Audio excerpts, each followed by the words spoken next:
Fox Sports. We are Fox Sports. We are San Diego. That ball is back. That ball is way deep, and it is very gone.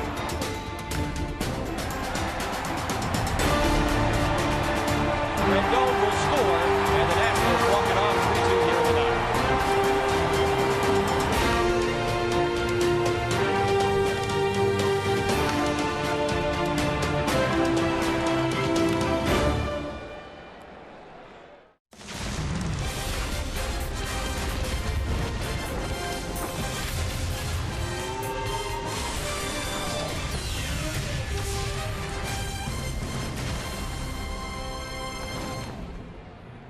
Well, after the Padres took game one of this series on Friday night, Stephen Drew was the hero for Washington last night.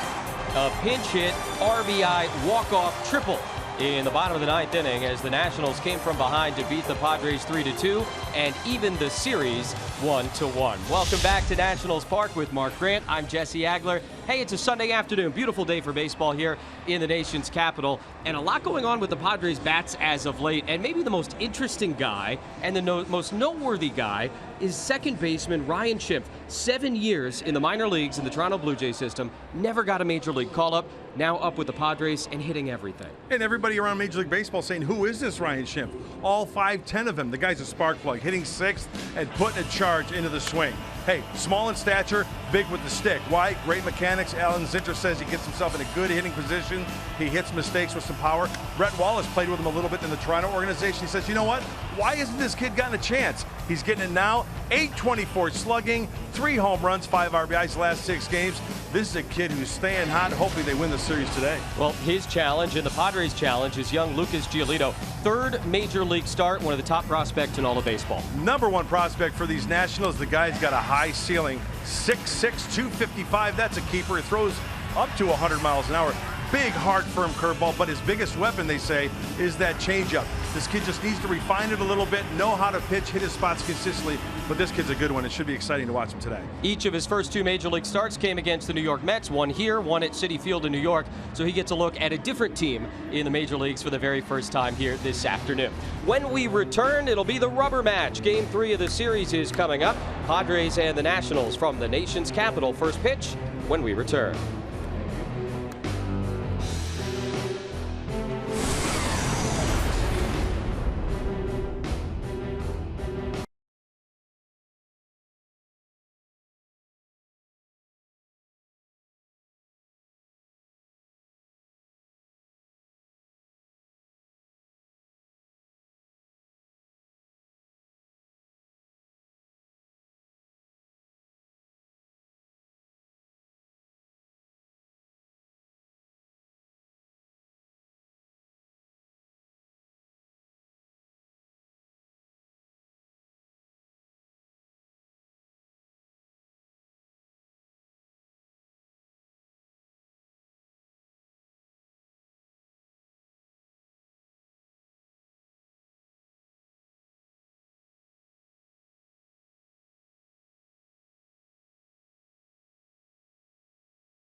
Homes Furniture, where Jerry's price is the lowest price every day.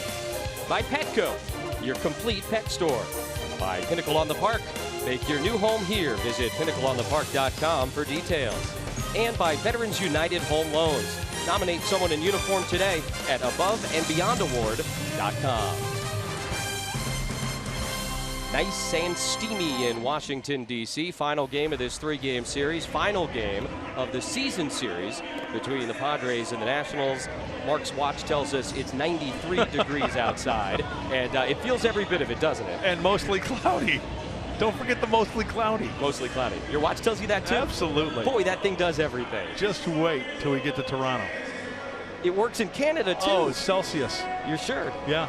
Okay, totally different situation. Andy Green has filled out his lineup card for this series finale. It is brought to you by Toyota. Travis Jankowski is leading off for the second consecutive game. Myers, Kemp, Solarte, Dickerson at the top. Melvin Upton getting the day off. A lot going on around Melvin Upton, as Andy Green said before the game today with the trade talk, so he gets a day to just relax a little bit on the bench. Schimpf, of course, in the lineup with the way he's been hitting. Ramirez, Norris, and the pitcher, Christian Friedrich, against the very interesting, very big, very hard-throwing 22-year-old Lucas Giolito. I'm really looking forward to seeing this kid pitch. In the scouting report, he's a big kid, number 1 prospect. We mentioned that. He's got the fastball in the upper 90s. He has touched 100. His curveball, very hard. Let's see if he can throw it for strikes because it's a big breaker. And he also throws the changeup as well. Depending upon who you ask, he is either the top prospect in all of baseball or among the top 2 or 3.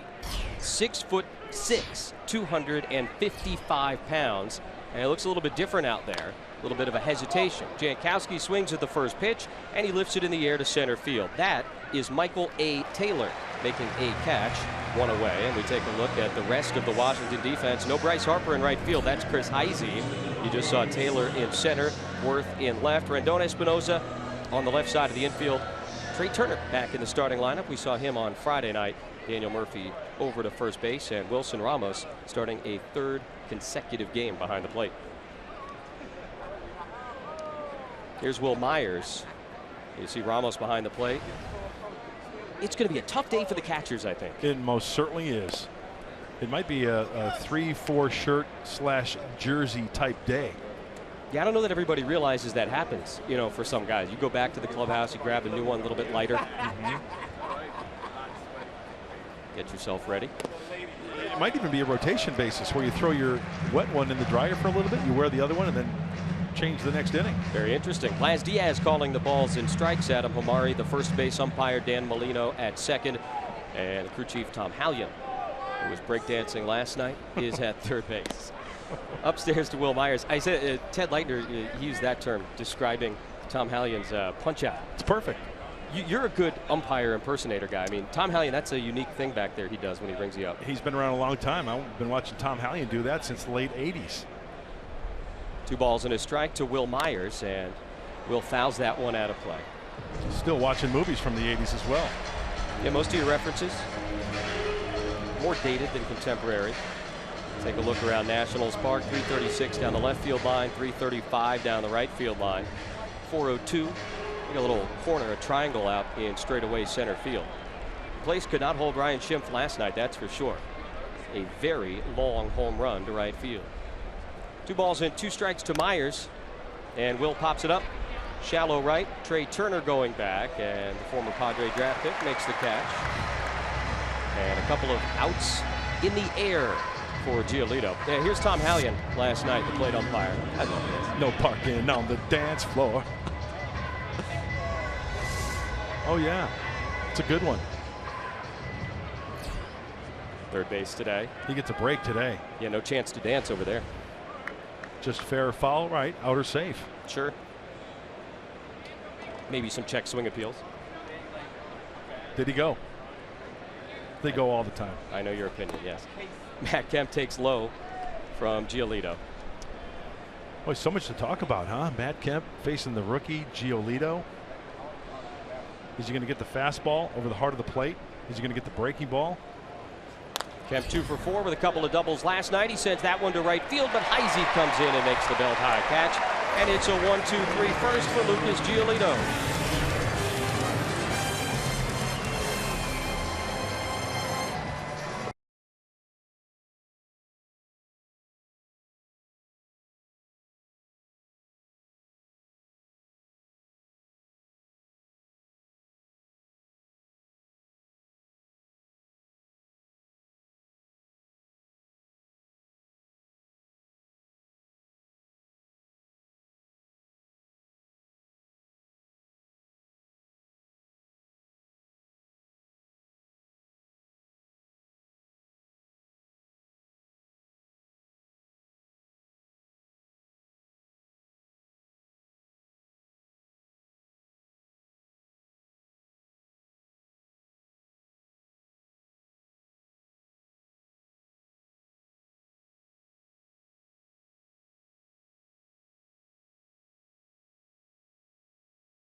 Getting now to the bottom half here in Washington. Nationals lineup today brought to you by Hyundai, and Dusty Baker has Trey Turner leading off. We did not see Turner in last night's game. He started on Friday night, hit further down in the batting order, but he's leading off today. Bryce Harper the day off, so he cleaned up the last couple of nights. Wilson Ramos, the catcher, is there. You see Heisey in right field. Taylor getting his first start out in center after Ben Revere was there the first 2 games of this series. Christian Friedrich, 29 years old, left-handed, 13th start as a Padre. And command of the glove side, that's a big key to bury it into the righties and avoid hitter counts. What I mean by that, if he can get 2 of the first 3 pitches over for strikes, I mean, that will definitely work to his advantage. Turner, of course, with outstanding speed, and so the Padres defensively considering the possibility of a bunt here. Solarte and Myers both pinched in a little bit. Turner just getting his 2016 big league season underway. 9 games. 9 for 34 at the plate. And the big Friedrich curveball misses low. Is Trey Turner on the showcase line like a lot of other players? His name has been thrown out there as far as trade rumors. Absolutely. And, you know, 'tis the season, right? To be jolly. To be traded, to be talked about, to be considered.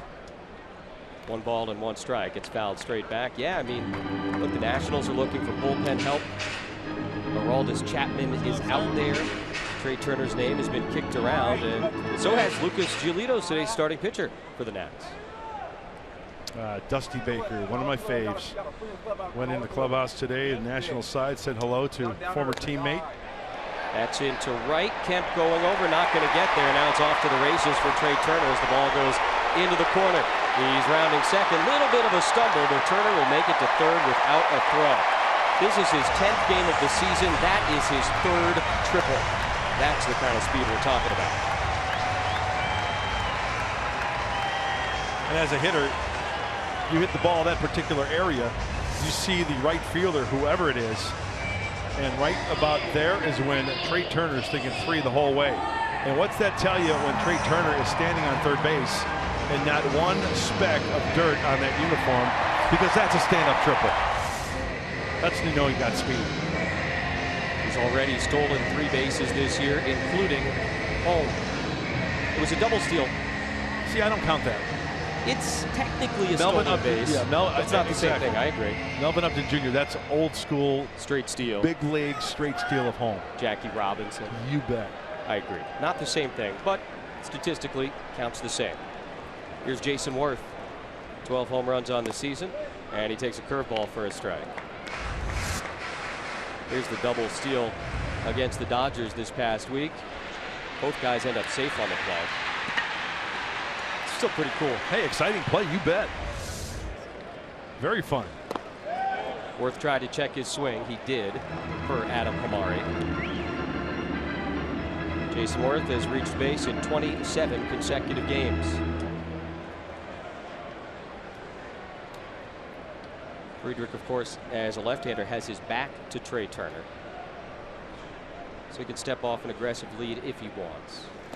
And inside to Jason Worth. 2 balls and a strike. Already out of the chute early, Christian Friedrich trying to throw sliders, breaking stuff into the righties. And remember the home run Worth hit the other night? What was it? It was down. It was in. He golfed it out. Got to make sure that breaking ball is well off the plate, and he's in a defensive mode. That was in the first inning on Friday night, tied the game 1-1 after Matt Kemp's homer in the top of the first inning. Another miss, and now 3 balls and a strike to Worth, with the leading hitter in the National League, Daniel Murphy, waiting on deck. Pretty good lineup. Good depth. You bet. Guy hitting number 8 tonight for the Nationals, got 18 home runs. And he's a shortstop, Danny Espinosa.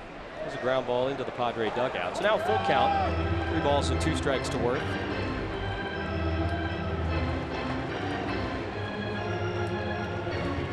Andrew Cashman all over that one, helping out Eddie Rodriguez, looked like. Heads up. Oh, Eddie making the play, and then Andrew showing some love. Nice. Gave Andrew the souvenir. Very nice. 3-2's high. So a triple and a walk out of the chute for Christian Friedrich, who has lost 4 consecutive starts. Pitched Monday in St. Louis, 5 1/3. Only gave up 3 earned runs, but walked 5 through 99 pitches. And you better believe Darren Balsley and Andy Green are watching him closely. Padre defense brought to you by San Diego County Ford Dealers. Dickerson gets the start. In left field, they offer Melvin Upton, Jankowski, and Kemp to his left. Solarte Ramirez, Schimpf Myers, Derek Norris behind the plate. Christian Bethancourt caught last night for Edwin Jackson. So here's Daniel Murphy, .349 batting average, best in the National League, and he takes strike 1 from Christian Friedrich. Yeah, righties, lefties, ambidextrous, it doesn't matter. This guy hits.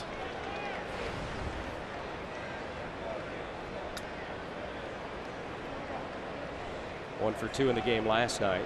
So he's got a 10-game hitting streak going. And that one should get a run home at least. Jankowski straight back, and he will make the catch. Tagging and scoring easily Trey Turner. And the Nationals have a first-inning run on Daniel Murphy's sacrifice fly. 1-0 Washington here in the bottom of the first.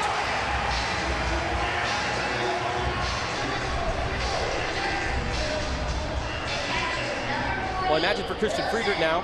Okay, 1 run in, runner on first, 1 out. Let's buckle down, limit the damage. Limit the damage is exactly what I was thinking. 1 pitch here, you get a ground ball, you get out of the inning. Wilson Ramos being serenaded by the home fans.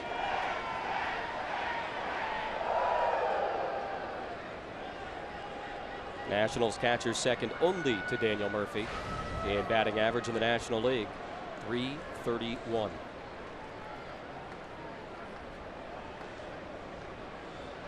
Worth a very short lead over at first base, and strike 1 to Ramos. Had a 10-game hitting streak come to an end last night.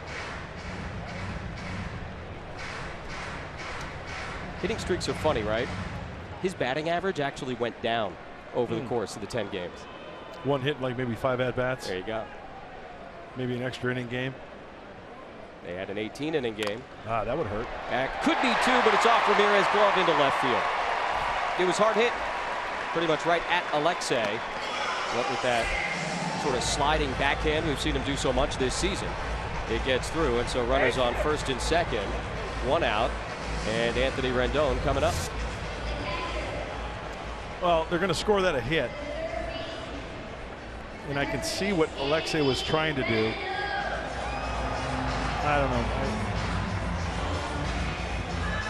I just think that's a makeable play. I mean, I give Alexei Ramirez a lot of credit. I think he's a darn good shortstop. And I think he makes that play. Should make that play. Here's Anthony Rendon. He scored the game-winning run in the bottom of the 9th last night, scoring from first base on Stephen Drew's pinch hit triple. Nationals walked off 3-2. And Rendon takes a little bit high. 1 ball and no strikes.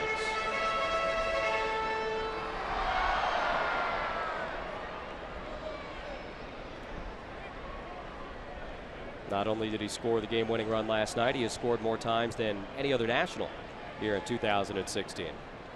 They set up inside on him, and he can't hold up. 1-1.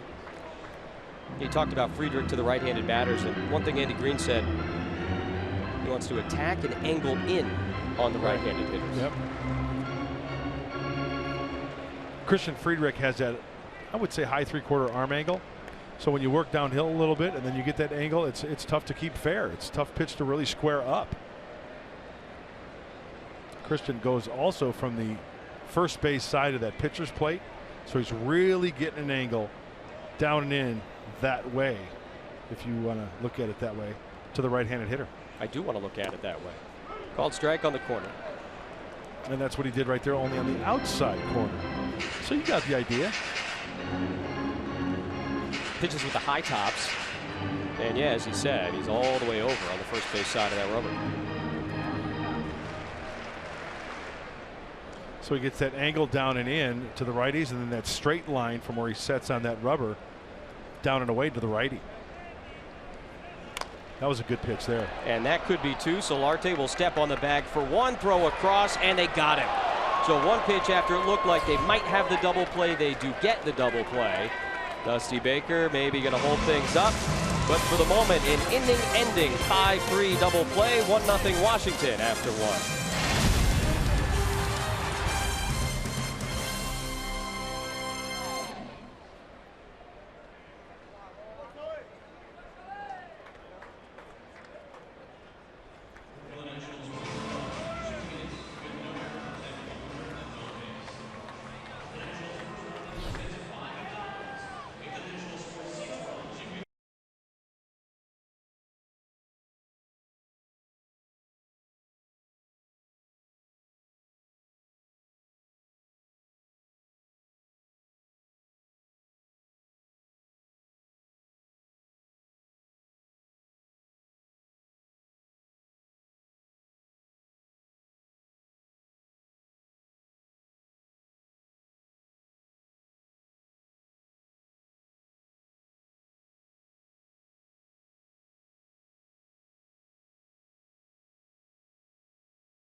Well, Nats pitcher Lucas Giolito comes from a Hollywood pedigree. His mom is Lindsay Frost. She's an actress best known for her role in the movie The Ring and also on the soap opera As the World Turns. And his dad is Rick Giolito, also an actor and a producer, has done a ton of voiceover work.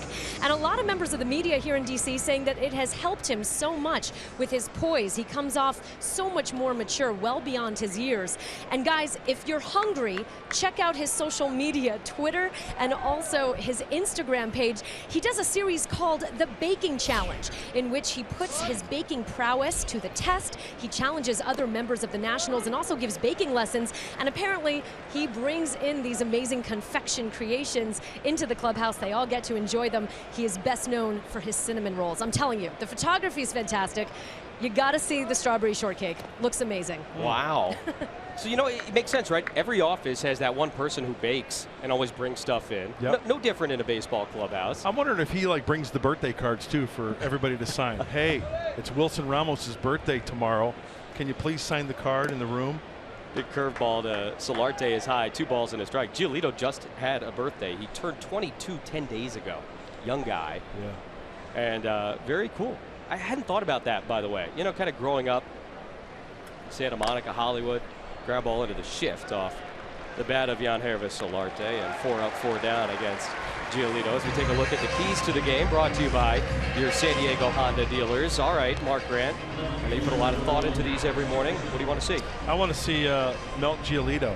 Oh, like gelato. I was going like gelato. Got it. It's a hot day, so you know, melt Giolito, and also, hey, hit 2 home runs. It's very specific. Yeah, 2. You know, I should have hit 2 or more. Okay. So if I can go keys to the game 2.0. Sure. Alex Dickerson takes high. Hey, Captain Obvious is here. He may have done your keys also, I think. Who's that? Arcillo on the top right? Oh, anyway. Wow. You know, he's back tomorrow. I know. You have your pointer, by the way? Do you travel with it? It travels.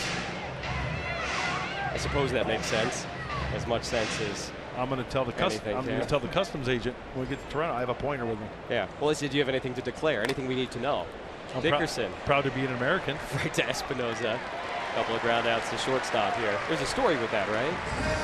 Yeah, I can't think of the kid's name, but he was brought up by the Cincinnati Reds. He was a pitcher, and a former winter ball teammate of mine, Bob Severett, told me he met the team, had to go through customs, first time ever for the kid. He approaches the customs agent. This is in Montreal. This is in Montreal. And the customs agent poses the question, do you have anything to declare? Sure. Well, he doesn't know what to say, and he kind of got flummoxed and answered, I'm proud to be an American. And then, son, come with me. You're going to secondary. Yeah. Thinking he was a smart astronaut. Right. And he didn't know what to say. Those aren't the kind of astronauts they like at the customs line. No. Ryan Schimpf. Tom Hallion says that's a strike. 0-2. Schimpf extended the home run streak for the Padres to 21 consecutive games yesterday. It's been fun to watch, isn't it? The anticipation of hitting a home run to continue that streak. Absolutely. Longest in the National League this year, and now a big-time franchise record. Stays alive here. Hey, 95 on the heater. Ryan Schimpf trying to get up on top of that last pitch. Tools of the trade brought to you by Ram Trucks, and we're going to focus on Ryan Schimpf against Max Scherzer. Look at the green. Well, you know what? Scherzer hits his spot, but credit Ryan Schimpf for getting to that baseball on the inside part of the plate. He was tracking it the whole way. Hit it well for the home run and hit it a long way at that. Shows a good eye there on that 95-mile-per-hour heater. Got the shades on today. For a guy that kind of has the power profile that he does, he's done such a good job working at bats. Lines this one over to Trey Turner, though. And 6 up, 6 down for Lucas Giolito in his 3rd big league start. Nats on top, 1-0.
MLB history brought to you by Geico. Former Blue Jays, Orioles, Mariners, Phillies GM Pat Gillick, along with lifetime 300 hitter, former Padre Roberto Alomar, and Bert Blyleven, who is 9th on the all-time list with 60 shutouts, are inducted into the National Baseball Hall of Fame. That's a pretty good trifecta right there. Great baseball guy, Pat Gillick. Robbie Alomar, destined for the Hall of Fame since day one in the big leagues. He was a teammate of mine in San Diego before being traded. And then for the Dutchman, Bert Blyleven, too long, I think, to get. He should have been much sooner in the Hall of Fame, in my opinion. Ken Griffey Jr., Mike Piazza going in today. The only 2 members of the 2016 class. Chris Heisey leading off here against Christian Friedrich in the 2nd. Have you ever been to Cooperstown? I have not, actually. I haven't either. Well, you've worked in the game for 35 years, so it's kind of hard to go during the season, obviously. But yeah, I mean, obviously it's something every baseball fan needs to do at some point, but I've never been. Heisey getting the start in right field today. Day off for Bryce Harper, who of course is struggling. And we talked about it last night with Bryce Harper. The struggles sort of began after that series at Wrigley Field when he was walked, 13 times by Joe Maddon and the Cubs. And you asked the question, how would that mess you up? So we said we were going to ask a bunch of people. We've talked to a few different people about it. What do you think? Any more clarity for you? You know what? Something did kind of Myers by the dugout makes the catch. it kind of made me realize the situation for Bryce Harper. And somebody mentioned about him being walked. Then after that, does he approach the plate now thinking that, okay, each and every time they're going to try to pitch around me? I'm not saying that's the case, but does he have that in his mind to where, A, he doesn't put a good swing on a certain pitch during the initial part of the at-bat, and then 2, next thing you know, he's behind 1 and 2 or 0 and 2. That could possibly be something to think about. And that could take place for a while, and then all of a sudden you're just in a normal slump, which can be a hard thing to bust out of. Michael A. Taylor, who we have not seen in this series so far, takes outside from Friedrich. 1 ball and no strikes. Now, once again, that's not the case, but I was just trying to think of situations why, if that in fact put him in the collective slump that he's been in. So it's a theory. Yeah. It's as good as any I've heard. When these two teams played last month at Petco, a 4-game series Thursday through Sunday, Taylor started the Sunday game. He led off, and on the very first pitch of the game, he homered against Drew Pomeranz. And then he got him again in the 5th. He lifts this one to center. Not going to be a home run. Travis Jankowski waits, makes the catch, and 2 away.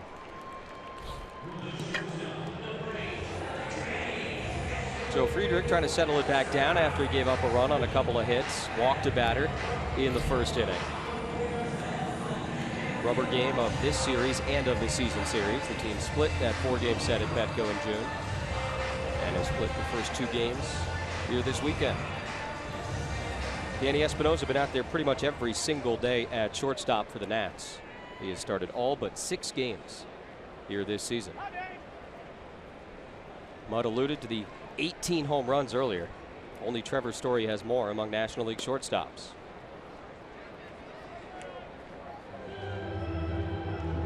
It's quite a luxury. Number 8 hitter, shortstop with that much power, that many home runs. Not a lot of teams have that.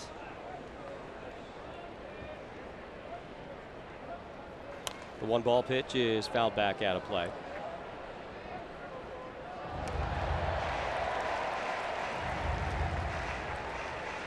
Friedrich trying to get back on track for the Padres.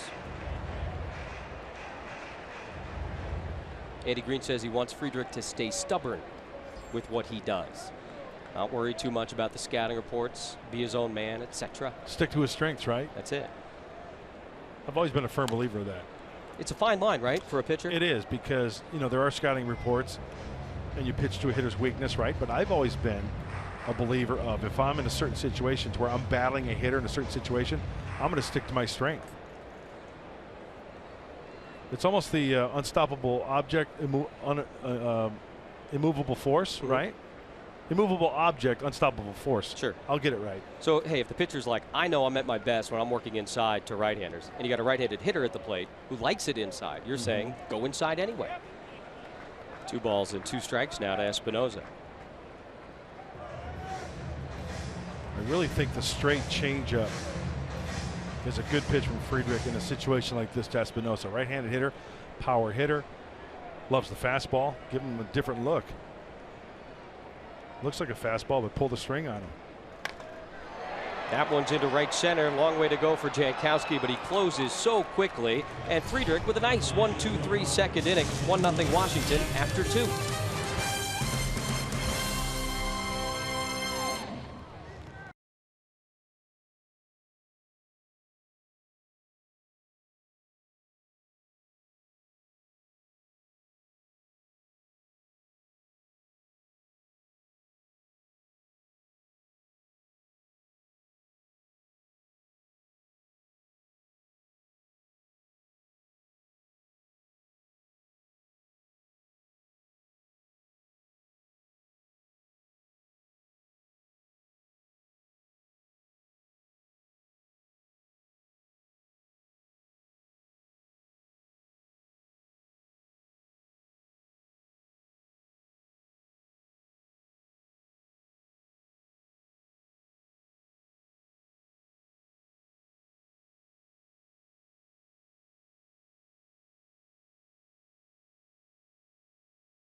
2-0 lead on the Padres. Bottom third of the Padre order due up against Lucas Giolito.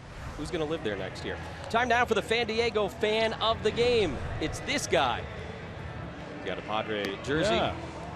He matches the team today, the blue top with the blue hats. He's explaining how to throw a breaking ball, looks like. And then it moves up and in to the right-handed hitter. You get him to swing and miss. Yeah, and then the guy on the left is going Bud Light and regular Bud. How about that? So 1600 Pennsylvania Avenue. You been there? Yes, I have. Pretty cool. Very cool. It really is. It really is. It's different than anything else. 6 up, 6 down for Giolito. I think Kevin Spacey's going to live there next year. First pitch and over at shortstop Espinoza. A little bit high. Did he get down on the bag? He did not. Murphy could not find the bag when he came down. He's not really a first baseman. He's not exactly outstanding defensively at second either, but this is his secondary position. And how far off the mark was it? Espinosa's got to play. Boy, he kind of threw off balance. And you know what? He just didn't come down on the bag. Murphy's got to jump for that. You know what? I don't know why Espinosa threw like that. He had plenty of time to square his shoulders. Does the toe get it before Ramirez gets there? I don't think he did. Wow. See, here's what would bug me as a pitcher. I'm sorry, not as a pitcher. Well, it would bug me as a pitcher as well. Did you see the reaction of Espinosa after Murphy had to go up and get it and not touch the bag? His reaction was like, wow, why? But you know what, though? If I'm the first baseman, hey, square up. Make a better throw. You had plenty of time. Most first basemen find the bag there, though, don't they? When they come down? I would say so. I think almost all of them do. But you're right. Dusty Baker going earmuffs to Laz Diaz, the plate umpire. So we're going to have a manager's challenge here. And it's going to be tough. I'll take another couple looks at it, I'm sure. But, Murphy moved the toe towards the side of the bag, and then he kind of reacted as if he didn't get it because he again moved the toe even closer. But we'll slow this down in high definition. Well, is this a case of I've got it, but I want to really make sure that I show the umpire that I get it? See, there's the second effort. I don't see anything definitive there, do you? I don't. You hate guessing, don't you? I mean, I just don't see anything definitive. Neither do I. The bottom of his shoe is white and the base is white. That's the one thing I'm looking at, to where it's kind of tough to tell if there's contact made. The two umpires on the phone with New York. Adam Hamari, who made the call. Tom Hallion, the crew chief. I was talking to somebody the other day. I said, why can't they have Bluetooth? That's a good question. They put on these old school, like pilot headphones to connect to New York. All right, pretty quick.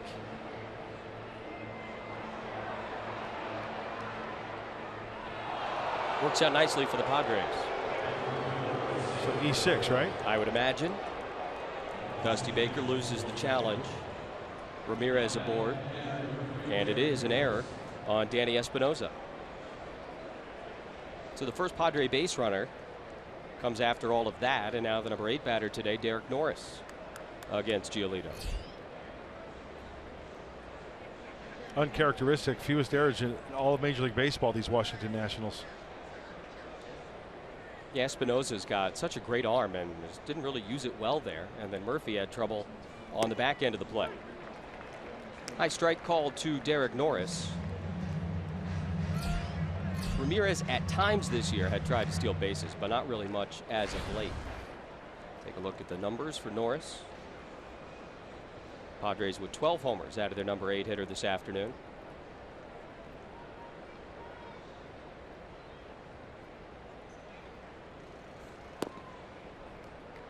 Curveball misses, 1-1 to Derek Norris. Mentioned that Bethancourt started the game last night. Derek came in as part of a 9th inning double switch to catch, but did not get an at bat. He would have been due up second in the 10th inning, but Stephen Drew of the Nationals had other plans in the bottom of the 9th. That one's hit out to left, and that's going to get down in front of Jason Worth. Ramirez makes his way to second base, and the first Padre hit sets him up with runners on first and second, nobody out, and Christian Friedrich coming to the plate. Good to see Derek Norris get aboard via base knock to left. It's going to be a long, hot, sweaty day for the San Diego backstop, and a good way to start it off.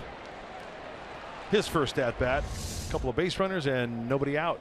See if Christian Friedrich can get that bunt down and get him over. He's got one sacrifice hit this season, 2 in his major league career. Of course, was a starter earlier with Colorado, but out of the bullpen a season ago. It's not a ton of career plate appearances.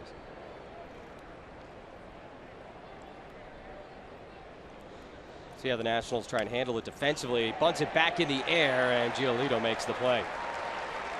Ramirez and Norris both able to get back, but Friedrich pops the bunt up, cannot advance the base runners, and now one out for Travis Jankowski. Oh, well, that stinks. Just didn't get on top of it, working underneath it a little bit.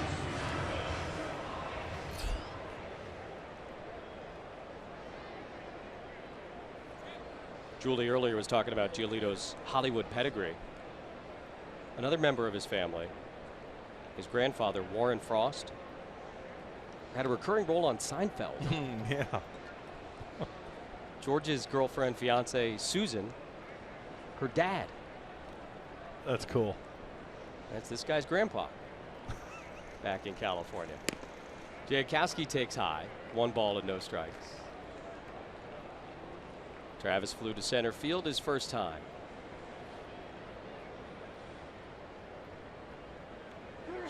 Had the 8th inning triple last night.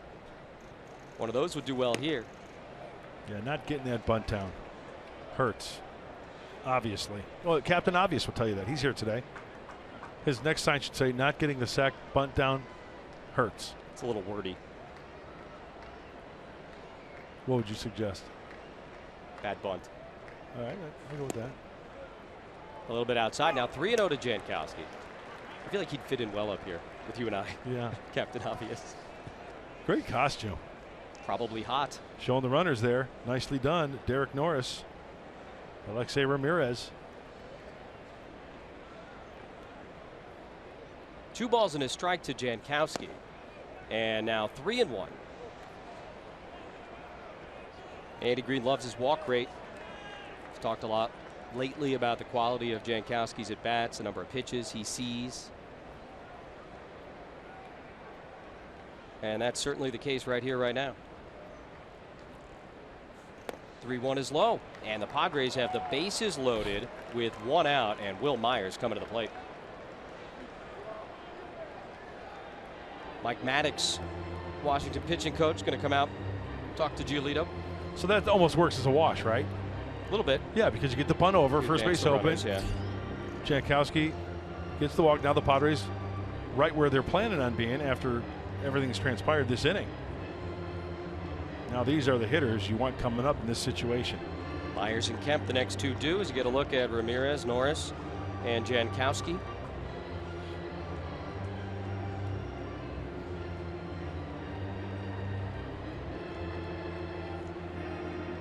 Been a quiet series for Will Myers, but he is the Padres' leading hitter, second only to Matt Kemp in home runs and RBIs, and you see the numbers particularly this year with the bases loaded.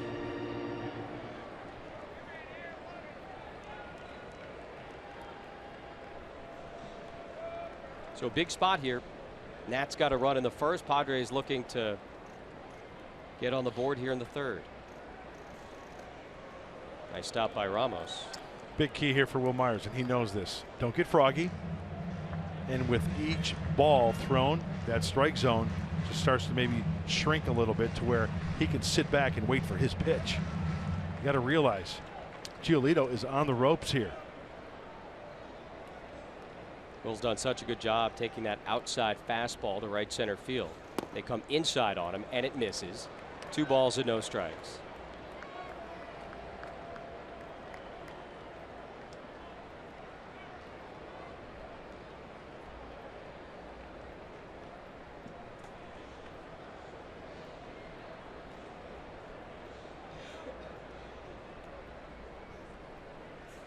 2-0 pitch is up the middle. That's going to be a base hit. That is going to at least tie the game. Norris is being waved. Taylor's throw will come up the line. Myers trying to advance to second. Now he's hung up.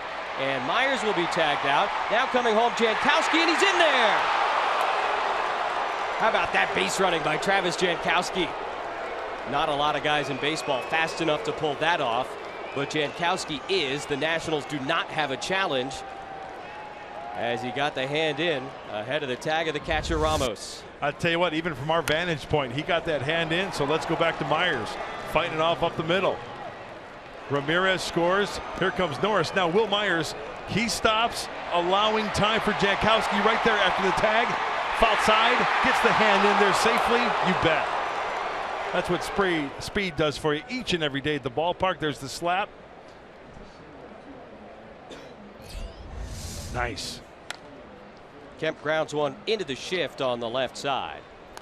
And that will be the end of the inning. The Padres, though, on a funky play, get 3 runs.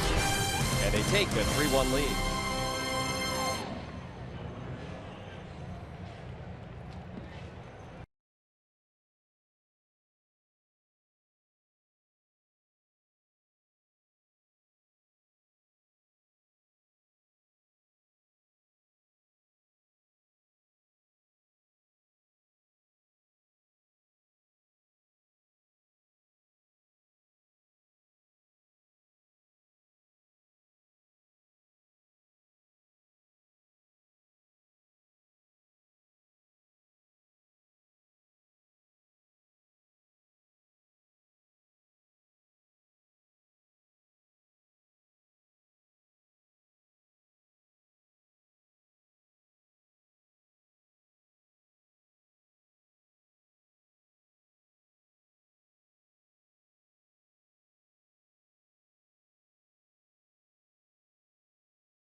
Third run in the top of the third inning. They lead 3-1. And we talked a lot last night about the Chris Sale situation, just so bizarre. And now the White Sox have suspended him for 5 days after he cut up the team's uniforms yesterday. They've also fined him an undisclosed amount. This thing, it's almost too weird to believe. Just when you think you've seen everything, it's very bizarre. You know what? Who does that? Seriously. Not a professional. I ask you at home. Yeah. Who goes to the kitchen, gets a knife? That's what was reported, right? Yeah. It starts cutting up the jerseys in everybody's locker. That's the report we got. That's what we've heard. And I think the overarching displeasure that Chris Sale had with the uniforms is somewhat understandable. And you mentioned that last night. You know, hey, starting pitchers, he says it doesn't fit well on him. He's the ace of the staff. So I think he's got a legitimate right to a point there. But you can't go and do something like that in your workplace environment. Right there with you. I mean, I know there's a lot of things that take place in a baseball clubhouse that wouldn't in a normal office. And, yeah, I know, it's obvious. See, very, very timely. Make Captain Obvious obvious again. It's good. Maybe he can live at 1600 Pennsylvania. But, like, you can't go around and do that. No. And not expect any repercussions. Now, that said, a 5-game suspension for a starting pitcher. He's missing yesterday's start, basically, right? You know, it's like that one day we had that one open plan and you tore up the sheet. You know, the traffic of what we were supposed to do. That I didn't like it. That was uncalled for. I apologized afterwards. You did. Thankfully, our producer, Max, he did not suspend me. We had to talk about it. But you're right, I didn't like the open. I tore it up. And I was immature. It was childish. But, you know, I'm trying to just place myself, if I'm a teammate of Chris Sale and I'm sitting in my locker and all of a sudden this escalates to where, and I'm assuming he went to the kitchen. It's probably the only place there's a knife. Or, you know, some of these guys these days, big hunters, they like to bring their stuff to the clubhouse and show off, right? Sure. Went into the. That's the first major league hit for Lucas Giolito. Well, Washington pitcher was really battling Friedrich there. And he sends that one into center field. So, hey, big kid, big strike zone.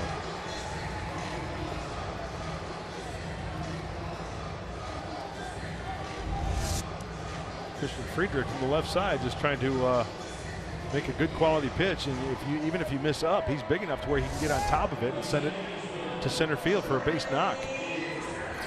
So the Nats got the baseball. He's now 1 for 3.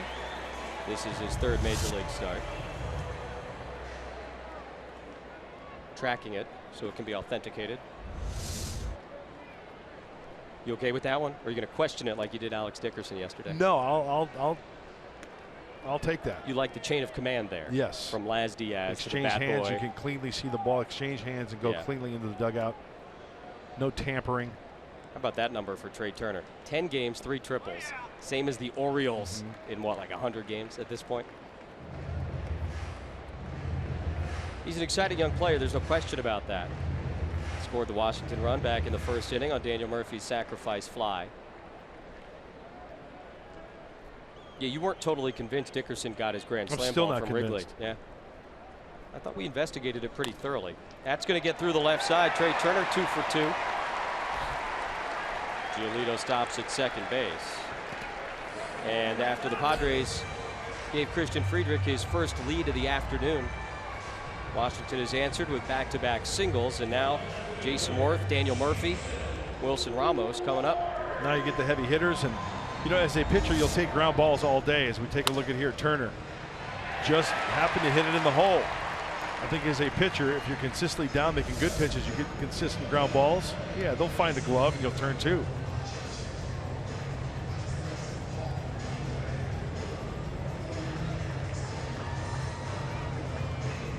So Turner with great speed at first as Worth comes up, but with Giolito in front of him, not really an opportunity for Turner to go wild from a running standpoint. Worth has grounded into 9 double plays this season. Only Ramos has done it more on the Washington roster.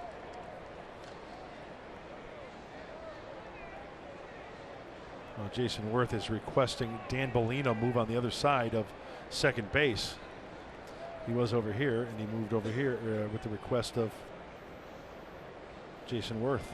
The left-handed pitcher, that makes sense. Friedrich's arm kind of coming from the area, vacated by the second base umpire. That one gets away from Derek Norris, and both runners are going to advance. Wild pitch by Friedrich. Giolito to third, Turner to second, and Friedrich in trouble.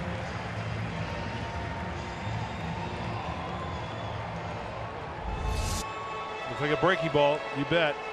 Oh, Derek tried to short hop it as a first baseman with the backhand pick. Right up the glove and back this backstop.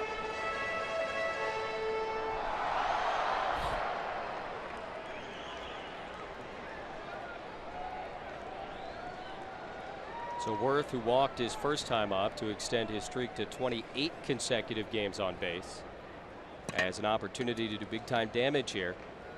Nobody out, runners on second and third with the Padres up 3-1. There's a strike. Nice changeup. Friedrich has faced the Nationals 5 prior times in his big league career as both a starter and a reliever. He has struggled against Washington.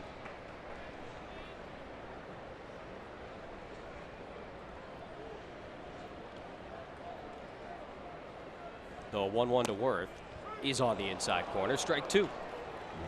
Boy, look at Fox Tracks. Yeah. That's perfect. Darn good pitch. You know, I look at the track record this year of Christian Friedrich as you take a look at Murphy, who is lurking on deck. Only one time this year is Friedrich on 7 innings. He's pretty much a 5-6 inning guy. And on a day like today where it's hot, pitch count starts to creep up there a little bit. Hopefully he can go 6. Ball and 2 strikes to Jason Worth.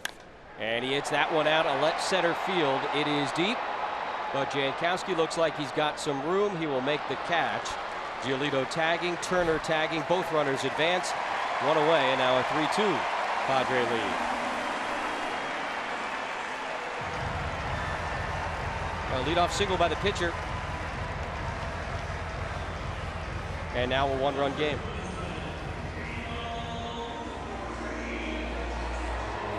And as a hitter, that situation, you just looking to get something up in the zone and send it on its way. If it goes out of the ballpark, that's just a bonus. But nice easy swing just to elevate it to the outfield to get the run home on the sac fly.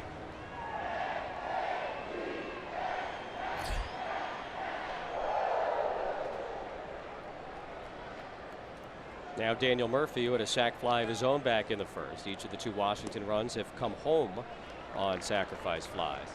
And Friedrich trying to nibble away, misses outside. 1 ball and no strikes to the Washington first baseman. Great numbers with runners in scoring position. Great numbers overall at the plate this year.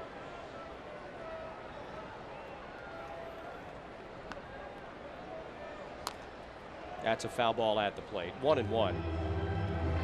Murphy, really nice career with the Mets. Obviously had the exceptional postseason MVP of the National League Championship Series a year ago. Homered in 6 straight postseason games. That had never been done before. But there's no way, right, that they thought they were going to get this kind of production out of him. I mentioned it last night. If I were a betting man, if you came to me on July 24th and said these are going to be the numbers, I would have put a lot of money down saying there's no way. No way he's going to be putting up those type of numbers. Hey, credit Daniel Murphy. It's a long season. Hitting the ball to all fields, line drives, foul line to foul line. 19 home runs. And it's consistent. I mean, yeah. You know, usually guys will go through spells, maybe a week or two.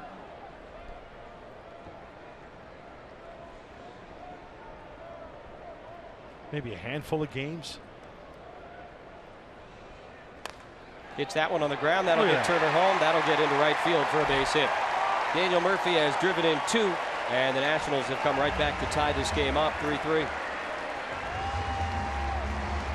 Well, he's doing something right because that's a ground ball. It's a sharply hit ground ball just out of the reach of Ryan Schimpf. When a guy is struggling, that ball is right to the second baseman. And I'd be the first to admit, and Jesse, I think you'd agree. You talk to players. You need a little bit of luck on your side when things are really going well. No, you're exactly right. You know, how many times you talk about a slumping guy? Oh, he's hitting the ball so hard, but it's right at somebody. You know, this is the inverse of that. Batting average on balls in play. It's a number that kind of takes a look at that sort of stuff. And all of the numbers way up for Daniel Murphy. 73 RBIs now. Curveball to Ramos is inside. 1 ball and no strikes. Padres brought a 3-1 lead into this bottom of the third. But 3 hits for the Nats, couple of runs, and looking for more with Ramos at the plate. His first time up, Ramos hit a ground ball over to Alexei Ramirez. Looked for a moment like it might be a double play. It got by Ramirez into left field. Although the next batter, Rendon, grounded into a double play to end the inning. So no harm, no foul there. But Friedrich certainly would love another ground ball here right to somebody.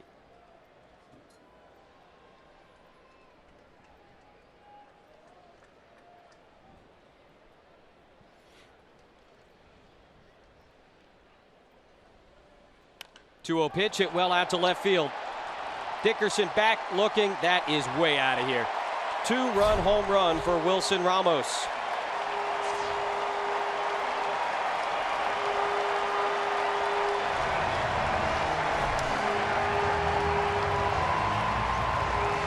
A 4-run third inning for the Nationals.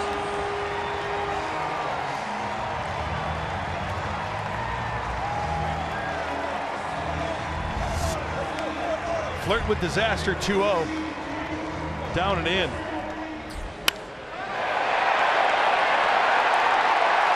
Nothing more I can say about that. And it looked like Friedrich wanted to go down and away. That ball leaked middle in, just about knee high. Talk about a sweet spot. That certainly was for Wilson Ramos. All weekend we've discussed he's one of the best offensive catchers in baseball this year. An all-star for the first time. He replaced Buster Posey in the game. at Petco Park, and he hits a big home run here to get right back on the horse after his 10-game hitting streak was ended last night.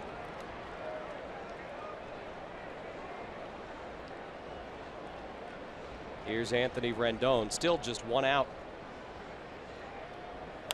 And that one is in the air, but this time shallow left field. Ramirez going back, fighting the sun. Dickerson comes in, and Alex will make the catch for the 2nd out.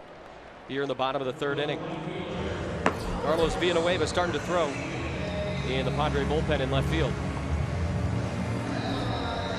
52 pitches for Friedrich, which is manageable. But of course, effectiveness part of it as well. And right now, it's a struggle for Christian Friedrich. When you've got a lineup as deep as the Nationals do, you better hit your spots. Perdomo did that the other night. Obviously, Perdomo right-hander, tremendous movement, throws hard, 96, 97. Totally different pitcher, but that doesn't mean you still can't beat these guys if you're a left-hander that throws 92. You have to execute your pitches. Yeah, you do it differently, but you can do it. Last 3 starts for Christian Friedrich has not gotten out of the 6th inning. More hits than innings pitched each time, the last 3. Kind of erratic on the walks as well. Strikeouts up and down like the stock market. If you were charting them on a line graph, there'd be a lot of this, a lot of that. Yeah, okay, I get you. Frozen concentrated orange juice. Buying a lot of that. That's the commodities market, though. It's different. Foul ball. Oh, sorry, Mortimer Duke. Ball and 2 strikes to Chris Heisey.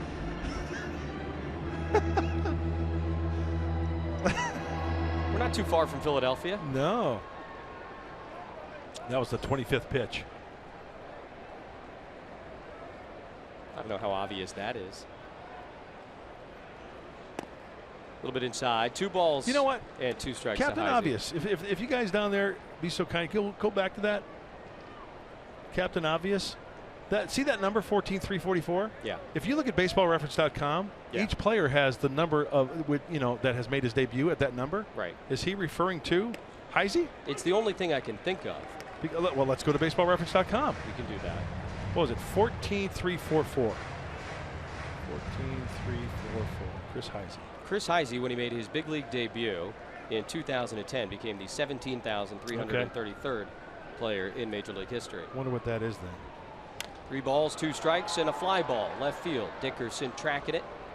Alex waits, and the inning will come to a close. The Nationals, though, get 4 runs and take a 5-3 lead into the 4th.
Top of the 4th inning in Washington, D.C.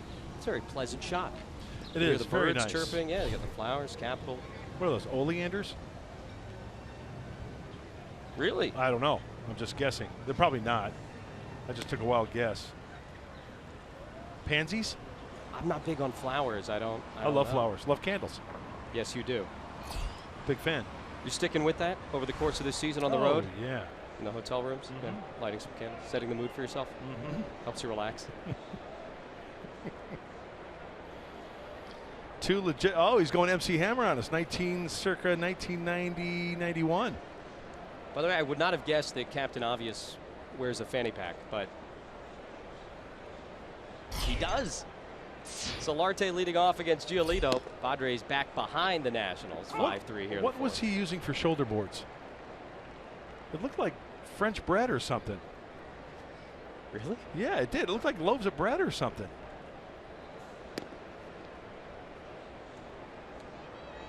Oh, okay. It looks like a big potato chip, really.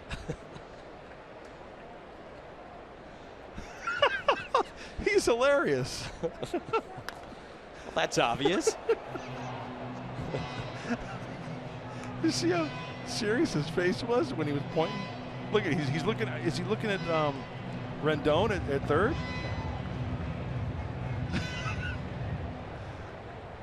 He does take his job very seriously, and that's how you get to be a captain. You'll get promoted through the obvious ranks by messing around with it.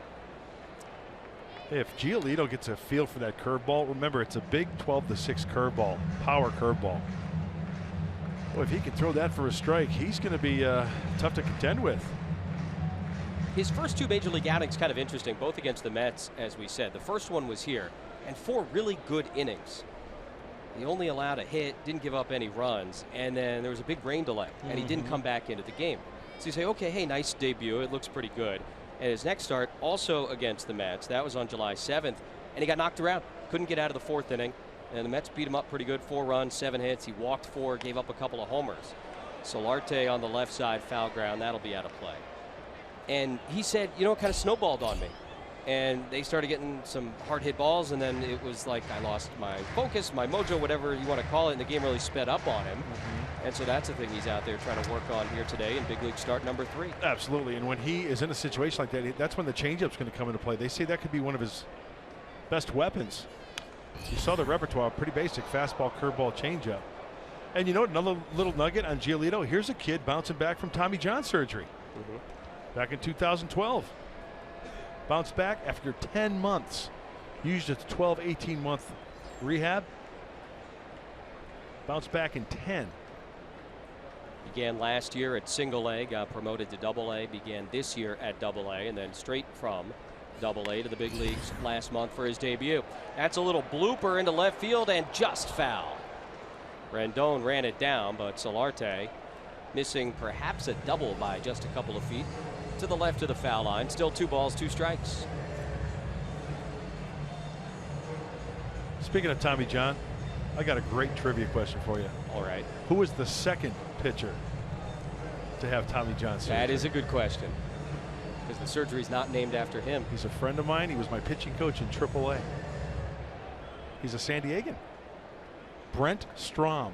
Wow. Pitched at USC from San Diego. Pitched in the big leagues with the Padres a little bit. So we could actually be saying, hey, you know what? He's going to have Brent Strom surgery. A little bit up. 3 balls and 2 strikes to Solarte from Giolito, who has walked 1 batter. That was Jankowski last inning. Padres got 3 runs in the 3rd, but the Nats answered with 4 in their half of the inning. 3-2 pitch is popped up. Trey Turner doesn't see it. Murphy calling for it, and the first baseman makes the catch. A little bit awkward over there. Espinosa, the shortstop, kind of came sprinting over. But Murphy makes the play, and after a good little battle, Solarte retired for the first out here in the top half of inning number 4. And currently Brent Strom, the pitching coach for the Houston Astros. That's a good trivia question. You're right.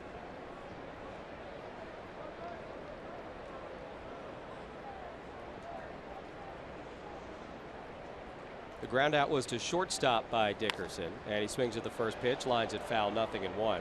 Alex getting the start for Melvin Upton here this afternoon.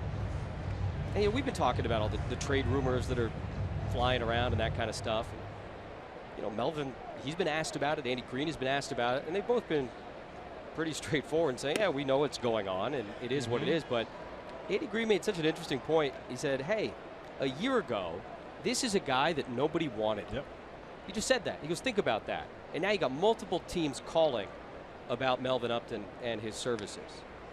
And even Upton himself, he said, yeah, it's kind of cool. You know, I've worked my way back to a position where people are interested in me. And it's not a small accomplishment, as Andy said, when you consider sort of where his perceived value was a year ago in this game. I'll be honest with you, I did not know what to expect when the Padres acquired Melvin Upton Jr. I didn't know which way it was going to go. But what a pleasant surprise. We know he's talented. He's still young. Relatively young. Absolutely. And he's done it all this year. He's in great shape. He's got a great arm. Played a great outfield. And there's some teams that need outfielders, right? There always are. It's been documented in the media. You know, the Orioles lost Rickard and Sue, the outfielders for the Baltimore Orioles. And while we have a second, this copyrighted telecast is presented by the authority of the San Diego Padres. It may not be reproduced or retransmitted in any form. The accounts and descriptions of this game may not be disseminated without the express written consent of the San Diego Padres. 2-2 to Alex Dickerson is in the dirt.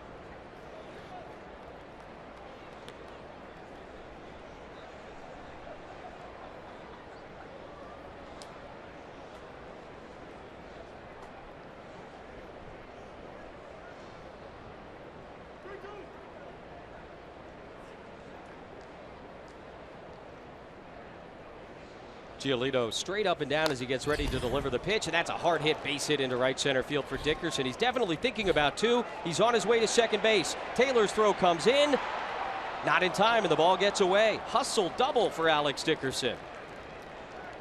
Boy, talking about having an idea and sticking with the plan. How about the big boy from Poway? I think he's thinking two right out of the gate. He has to, right, Jesse? Michael A. Taylor has to go to his left. He spins and throws. Very nice.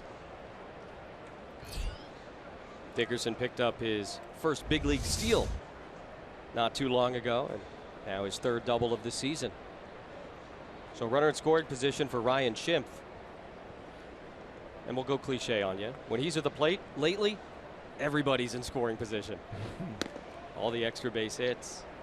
Takes high, 1 ball and no strikes. Hey, and with all the home runs he's hit, right now he's in scoring position in that batter's box. 19 hits in his brief major league career, 15 for extra bases. He extended the home run streak last night. 21 straight games for the Padres and 8 for Ryan Schimpf.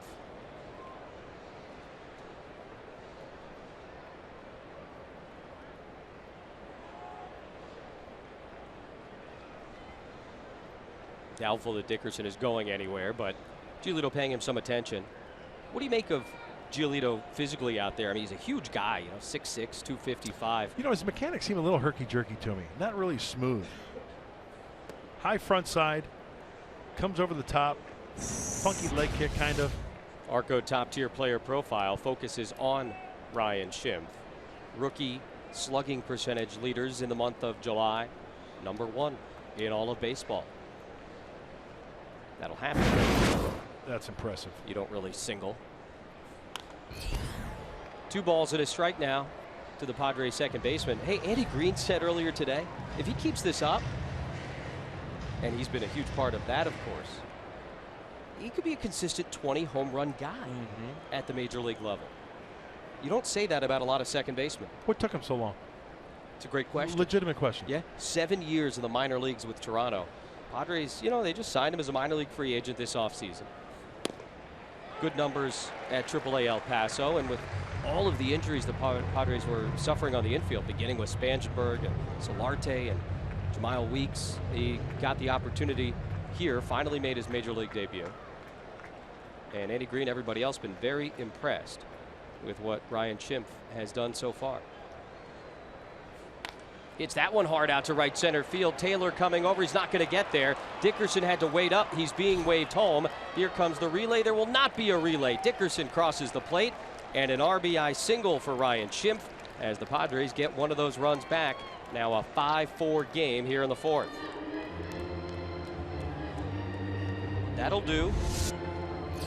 And Ryan Schimpf continues to hit the ball hard consistently. This one was inches away, possibly becoming a double. As you see Heisey backing up Taylor. That's a clutch hit. Last night, the teams combined for 5 runs. This is a 5-4 game in the fourth inning. Scherzer 2 runs in 7 innings yesterday. Edwin Jackson 2 runs in 6 innings. Mike Maddox has already visited his 22-year-old flamethrower twice. And now Giolito will go to work on Alexei Ramirez, who reached on an error and scored a run his first time up.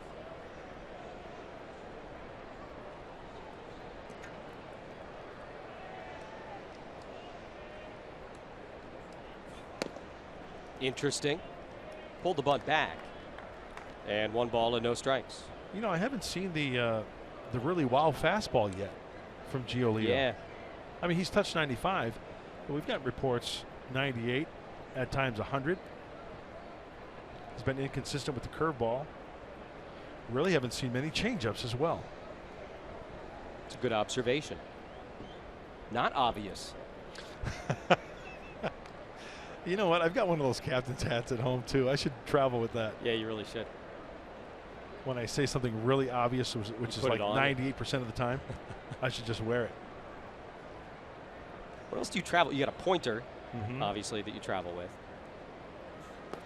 What else do you have in your bag that, like, you know, a normal person wouldn't take with them when they go on a road trip for work?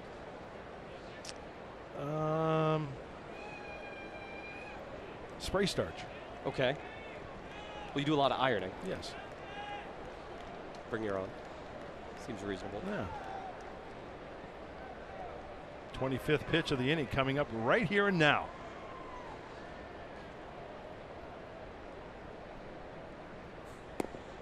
It's low. 3 balls, no strikes to Alexei Ramirez. Very quick first. Nice second, nice third, although he did give up the 3 runs in the 3rd inning. 2 of them unearned, by the way. But really laboring here in the 4th. Pop Solarte up. That was a long at bat. Dickerson doubled. That was a long at bat. And now Schimpf the RBI single. 3-0 to Ramirez. High and tight. Ball 4.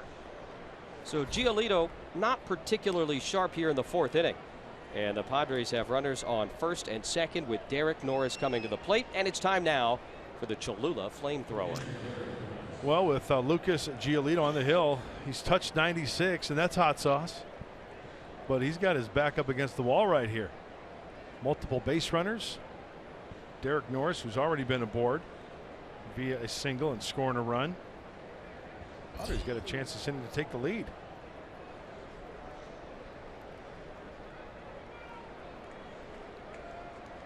Dusty Baker keeping an eye on his prized 22-year-old pitcher. Yeah, some of the ranking services have him the #1 prospect in all of baseball. Others #2. I think he's at #3 somewhere. But any way you cut it, he's obviously one of the most exciting young arms in the game.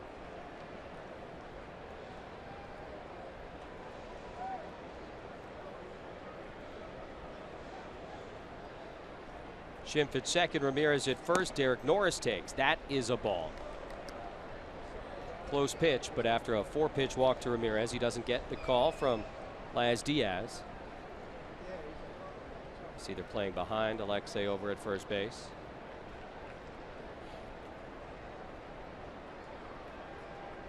Ramirez a huge lead at first, and in the dirt it gets away. Both runners going to advance. Nice.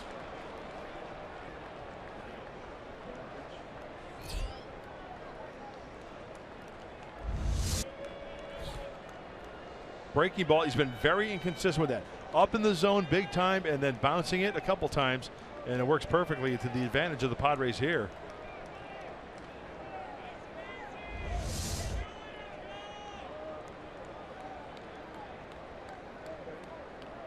2 balls and no strikes to Norris. 1 out, first base empty, pitcher on deck. And a foul ball. 2-1. Actually, Adam Rosales has stepped out on deck. That certainly can change the approach for the pitcher.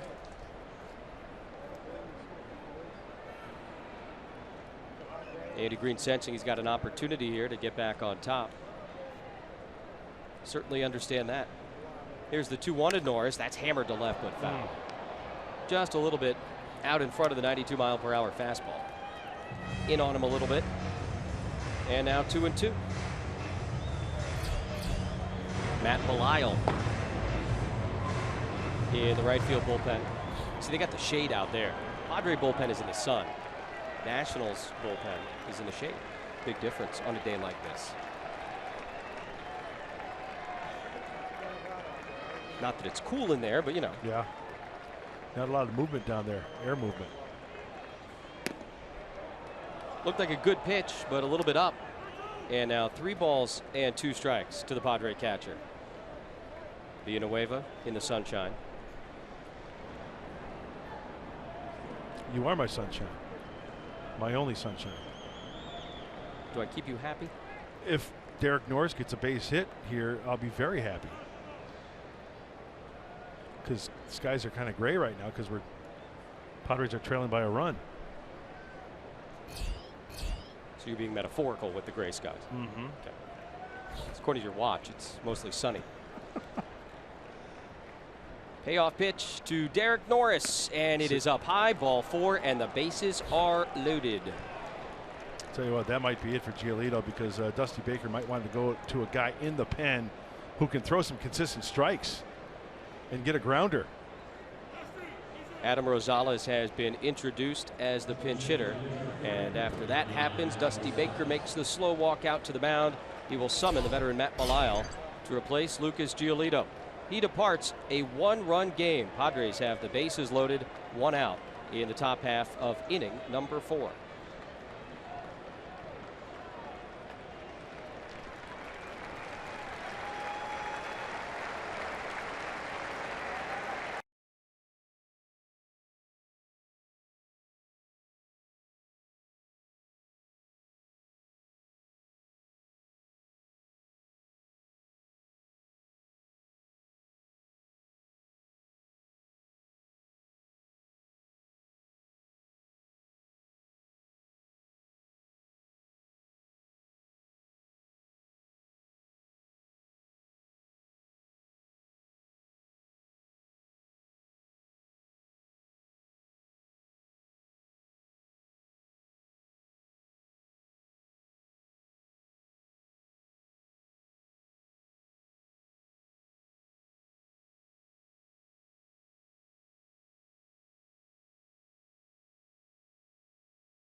Inning. Nationals with a 1-run lead, but the Padres threatening. They chase Lucas Giolito from the game after just 3 1/3 innings, and Baker goes to the veteran right-hander Matt Belisle. Pitching change brought to you by El Cajon Ford. Well, he's been around the block a few times, Matt Belisle. A nice big league career. 22nd game for Dusty Baker's Nats. Fastball, breaking ball, change up. Tries to work down in the zone and get a grounder. You see lefties? Yeah, having trouble. 114. Righties? 333.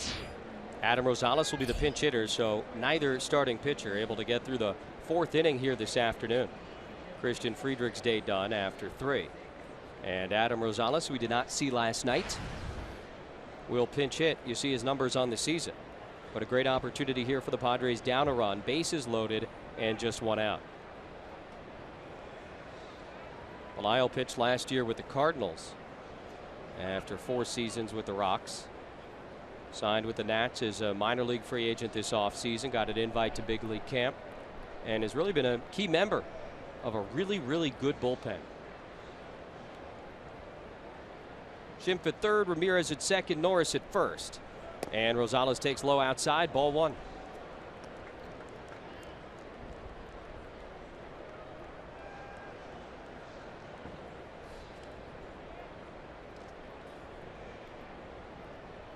.35-year-old right-hander comes set, and Rosales fouls one back. 1 ball and 1 strike. Well, you certainly know what you're going to get with Matt Belisle. As you said, been around, long-time National Leaguer. Reds at the beginning of his career. Rosales, though, has only seen him once.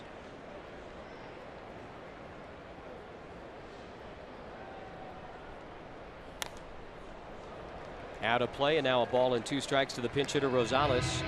Travis Jankowski on deck for the Padres.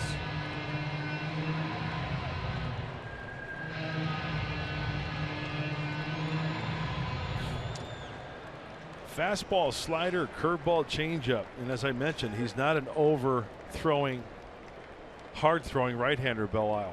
91 he averages. He's got to hit his spots. Back at first base, Norris is picked way off. The pitch missed. Norris tagged out.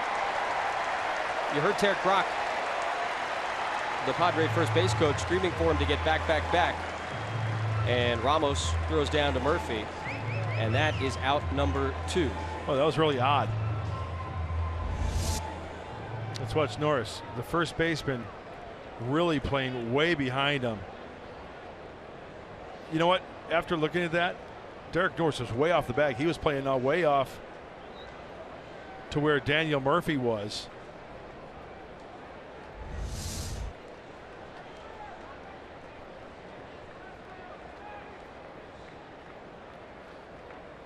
Pitch number 4 called a ball as well.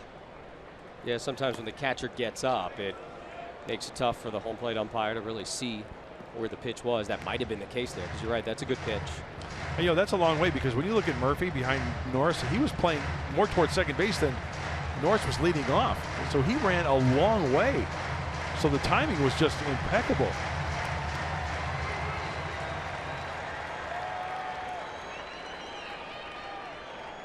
Big moment on the base paths. Rosales trying to pick Norris up. So too big of a secondary lead there at first. Now the 3-2, and he got a piece to stay alive. That's weird.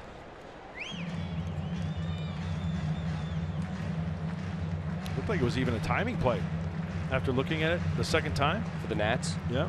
Sort of lull you into false sense of security over there. As soon as that ball was caught, it looked like Murphy was on his way. And plus, Ramos having that front door open down to first base with the right-handed hitter up there. Yeah, it gives him a perfect view of everything taking place. See, that's one thing I've always loved about baseball, is that, you know, the focus is always pitcher hitter. You got multiple runners on base. Everybody focuses on it. So you get a guy off balance. Hey, remember, you can always throw behind a runner in a certain situation. Not going to happen all the time, but it worked right there for the Nationals. And teams do have, as you said, you know, set plays. Sure.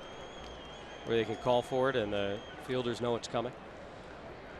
3-2, and a 3rd consecutive foul ball straight back off the bat of Adam Rosales. Let's take another look at Ramos picking off Derek Norris. And yeah, you're right, they had a play on. In fact, you know what? Murphy was on the move even when Belisle was in his delivery.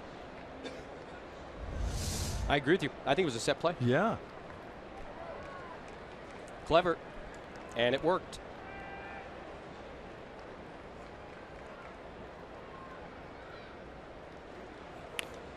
Rosales continues to stay alive here against Matt Belisle.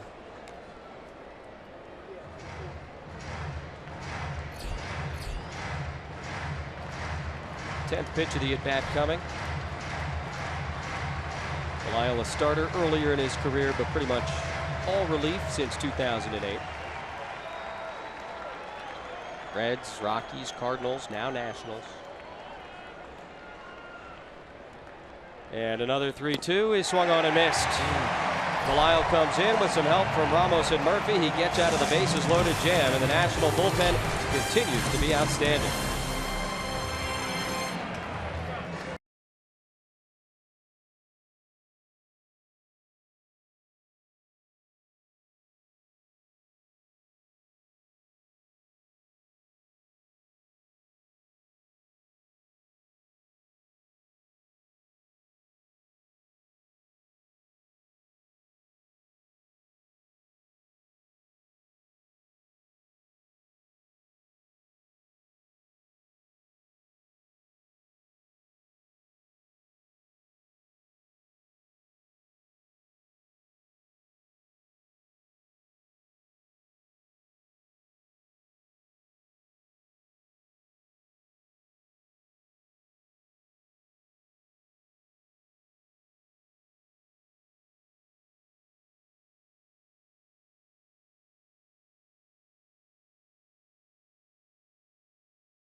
Right before the All-Star break. I think we're going in extra innings here in Washington, and he called a shot. He said, "Get ready, boys, we're going home for the All-Star break," and he went deep, upper deck and RFK, which is a bomb.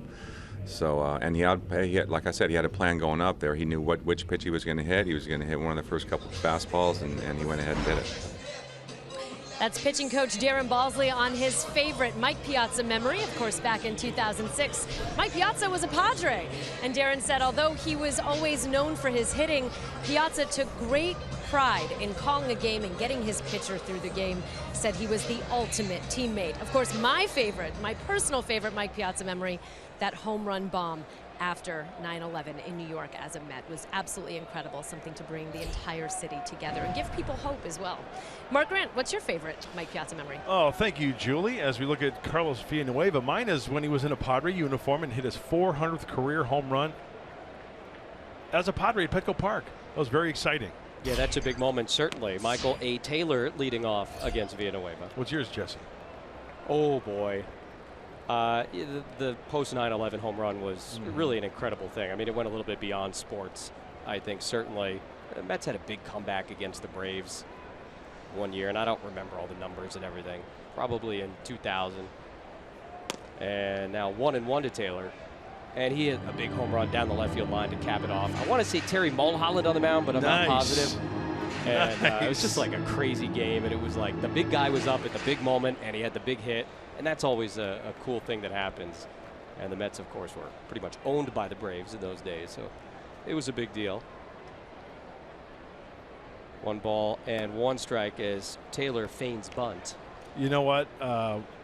When Mike was a Padre, we went to New York. It was his first return to New York as a Padre, as a former Met.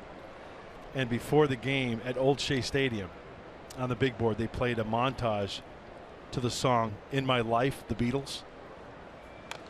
It was one of the most incredible. I mean, to see the New York crowd, and Mike was going out to the bullpen to start catching the starting pitcher, and Mike even actually stopped and tipped his cap. But it was great. If you know the song "In My Life" by the Beatles, and then all his highlights as a Met, it was. I'm getting goosebumps just thinking about it now, because you know the electricity at Shea Stadium back in the day, and then having Mike Piazza there, it was really, really cool.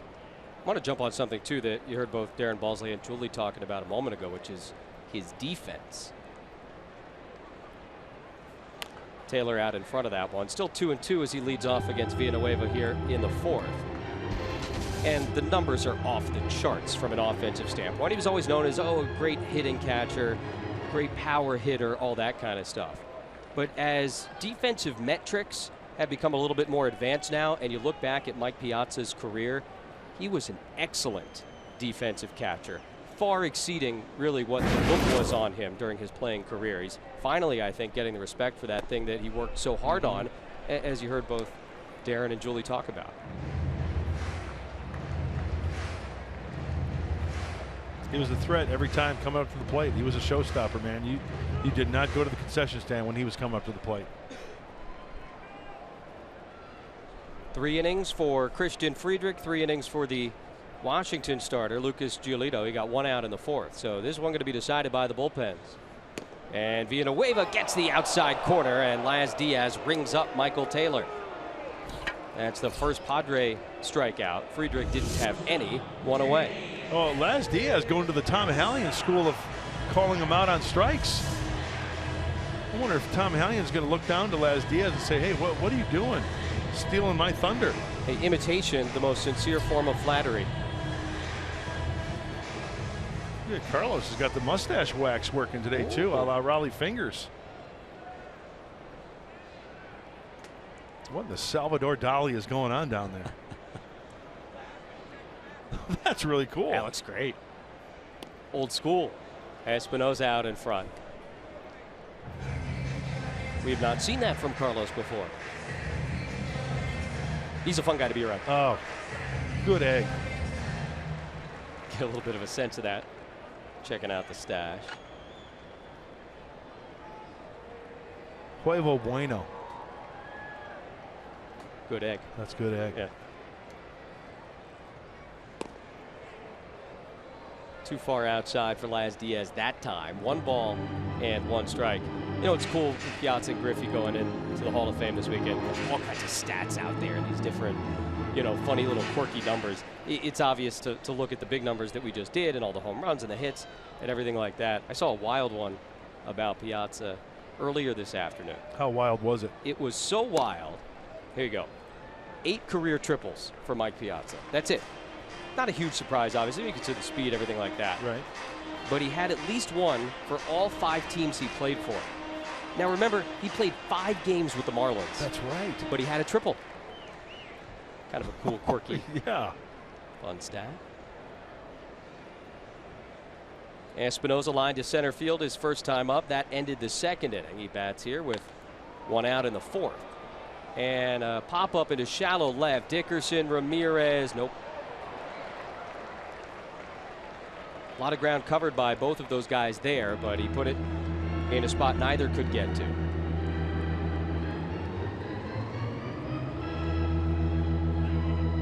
I'm wondering if that triple that Piazza hit as a Marlin came at pro player / Joe Robbie. Because remember that outfield? Wasn't it kind of quirky in center? Yeah, they had that Bermuda Triangle out there. Yeah. You can look it up.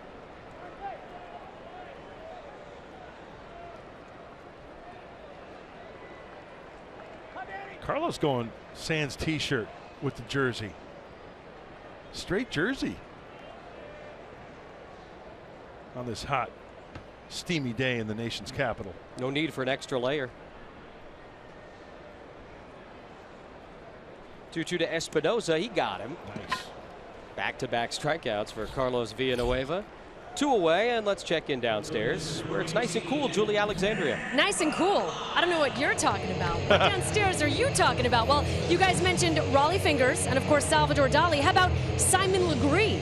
Sorry about dropping some literary knowledge on y'all. Wow. When it comes to the mustache that Carlos is sporting. Now, this is a style he used to have back when he was a Cardinal in St. Louis. And you can thank Brandon Maurer because he's the one who said, dude, you got to bring it back. You got to bring it back. He said, all right. When it's long enough, I will get the wax out. We'll break it out again. And, of course, he was finally ready to debut the new style today. Brandon Maurer, super stoked on it. All right, we have Maurer to thank, and we have Villanueva to thank. He gets Belisle to pop out. A quick 4th inning for the Padre reliever.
A lot to look forward to on the post-game show.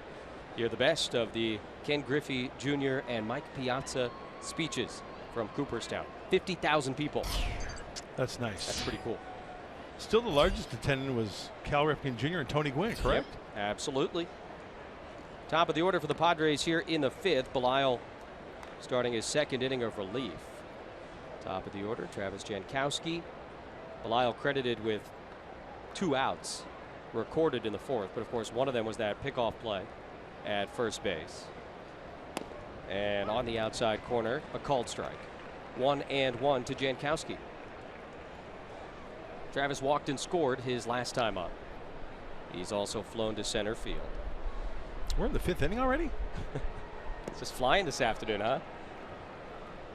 Well, tough go for both starting pitchers. Yeah. Young Lucas Giolito and the veteran Christian Friedrich. You know, every guy's not going to have his best stuff every time out, but, you know, the hype, Giolito's been hyped. Big time. And just didn't see all the positives, I guess you could say, that we have heard about. The fastball, mid-90s. You know, we've seen that before from other guys. The curveball, inconsistent. Didn't see many change-ups. Jankowski grounds that one outside of first. But, hey, he's still learning. And with a frame like that, you know, there's another little nugget that's a possibility. Here's a kid who's 22 years old, maybe still growing into his body. Sure. Remember, Randy Johnson had a tough time when he was first coming up to the big leagues. Something to be said, too, and you talked about his mechanics being a little wonky, I think was the word you used. Yeah. When you're that tall of a guy, it's not simple, right? Right. You know, I mean, you got to figure it out. You mentioned Randy Johnson. It's not the same as, you know, a 6'2", 6'3" guy. Jankowski out in front, spoils that one. A lot of moving parts. Exactly. Hey, Bob Scanlon, who's doing radio right now with Uncle Teddy. A big, tall drink of water. Over in the radio booth. Screech has decent mechanics. Hey, there they are. There's Bob. Hey, Scans. There's Scans, and here's Teddy. Who's that in the back? This guy, not so much. 3 balls, 2 strikes to Travis Jankowski. Yeah, I got a great radio team who we travel with. There you go. Dave Marcus in the shadows, and now behind the. Where's Dave Marcus? The scribbles. I can't see him. Oh, yeah. You've covered him up.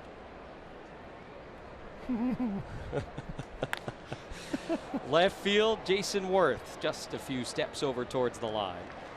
And Jankowski battle Belisle there, but he flies. 2 left, 1 away. Bob Scanlon went to Harvard Westlake High School, where Giolito attended high school. Yes, he did. A lot of professional athletes have come out of that school in the LA area. Well, Myers has the big hit of the day for the Padres, a 2-run single in the 3rd that brought home 3 runs. Jankowski came in when Myers was hung up between 1st and 2nd. Only got credit for the 2 RBIs, but the hit scored 3. Good job by Jankowski. See, that's got to be hot today. Yeah. I mean, I get you wear it into a fire and everything, but. Bryce Harper fire helmet. Harper's done a lot with the first responder community here in Washington, D.C. That's not a light helmet either. No, those things are heavy, man. Yes. Oh, look. Are you guys texting each other on your watches? What'd he say? Myers into left field, and Worth will come in and make the catch. He said that Brian Harper is going to break out of his slump, but it's going to be after the Padres leave town. He's not at the starting lineup today, so getting the day off. So Padres won't have to worry about it. So you're not worried about it, Bryce Harper? Nope. Now see, he's gone. Look, he's got the number 34 on his phone and everything. He's a big fan. That's great. Is that Axl Rose next to him? Great numbers for Kemp against Matt Belisle. Seen him a fair amount from the Rocky days. Matt 0 for 2, and he tips that one at the plate. So you just talk into the watch, and then he gets it on his watch, and then he talks into his watch. And it comes back to you. He's got a friend in San Diego. Yeah. What's that? They're talking about my watch? in California. Yeah, if there's somebody watching that knows that dude, tell him that it's a great look. Love the helmet. Love the Apple Watch as well. Chris Heisey is mentioned out in right field. He sort of circles underneath of that one. He makes the catch, and Matt Belisle with a 1-2-3 fifth inning. Hey, tell him Axl Rose to he's got a concert tonight.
A lot going on in Washington, D.C. this afternoon.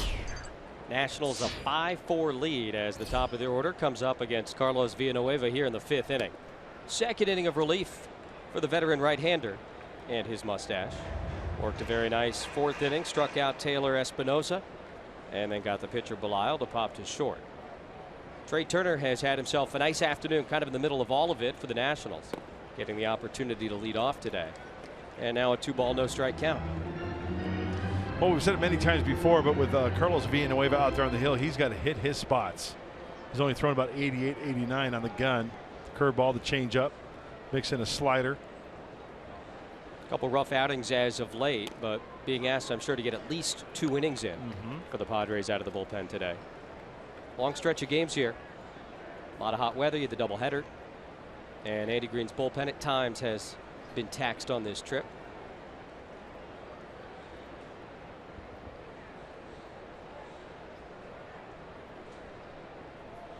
Turner swings and misses. 2 balls and 2 strikes from Villanueva. We have seen the Trey Turner speed on display today. Leadoff triple in the first. Made it easily as the ball just went into the right field corner. Not like it took any funny hops or anything. Double for most guys, triple for him. Villanueva's 2-2. He just gets a piece. Out in front of that little breaking ball. See, not the best swing from Turner.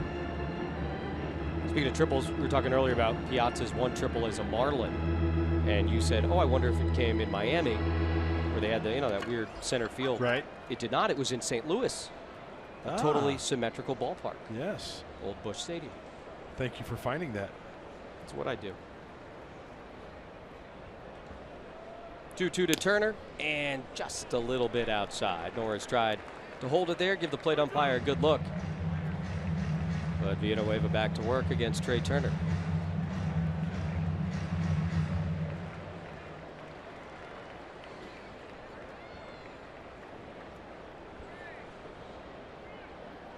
Here's the pitch, and he got him. Trey Turner retired for the first time here this afternoon, and Villanueva has struck out 3 of the 4 men who have come to the plate against him so far. And there's the changeup we were talking about. Split finger slash changeup. Way out in front of it.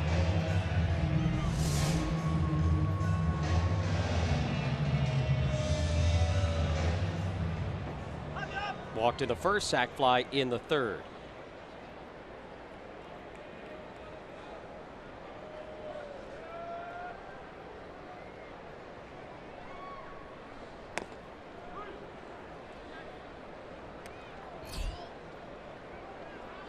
Talked earlier about the on deck, or excuse me, the on base streak for Jason Worth. Now up to his uniform number, 28 consecutive games. He extended it this week against the Dodgers with a pinch hit double. Big, slow curveball for a called strike. On the board here, it said 56 miles per hour. Oh, I love the eephus. This is perfectly placed as well. Look at that.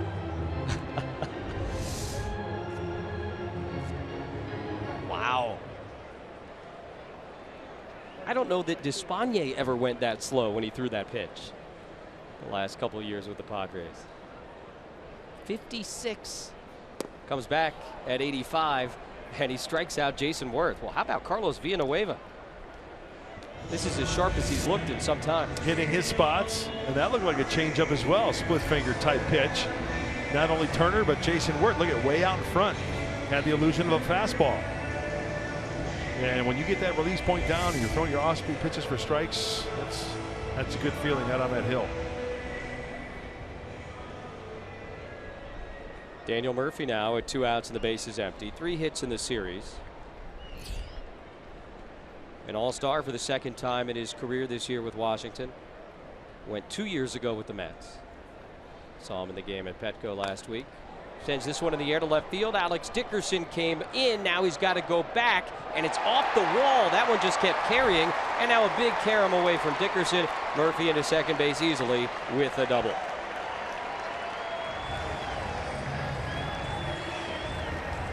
If the wind picked that one up and kind of took it away from Alex Dickerson or what, but a long way off the bat of Daniel Murphy. Hey, that ball hit off the wall. That would have been a tough play, even if you got a good beat on it. I think the way that ball was off that bat, left-handed hitting Murphy, that ball is going to slice. Long run for Alex. And once again, he continues to swing a hot bat. 29 doubles. That leads the National League.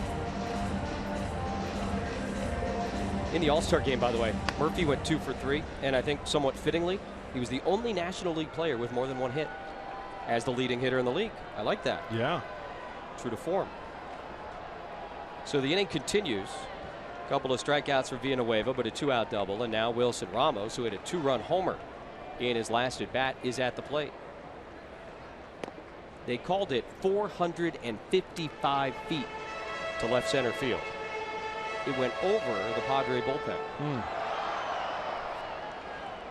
For comparative purposes, the one Bryce Harper hit in the upper deck in right field this past week, they called 451. So even longer than that. Wow.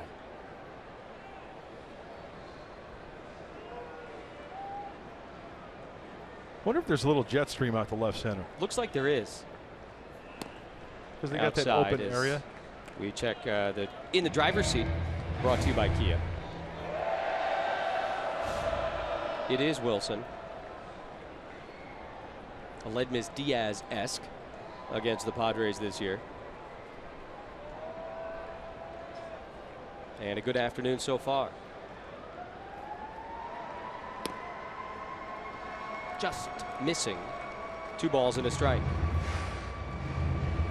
Well, there you see Old Glory, the POW-MII flag, and then the curly W. That wind is blown, you know, it's a little bit right to left. I guess when you get something up there, the ball will travel. Yeah, the Murphy double, it had a weird flight. It did. I don't think there's any doubt about that.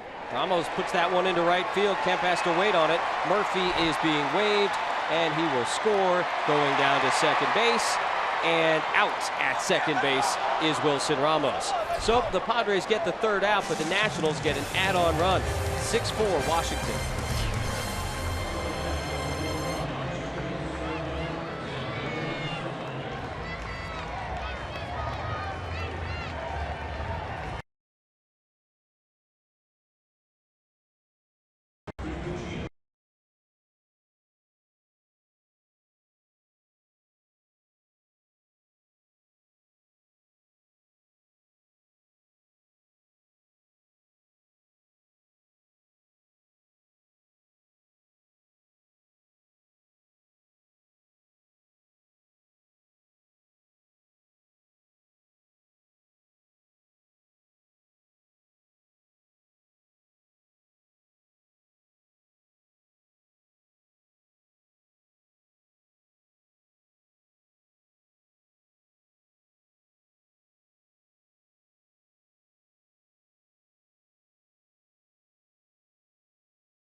Baseball brought to you by Sycuan Casino. Sign up for the new Padres Club Card today.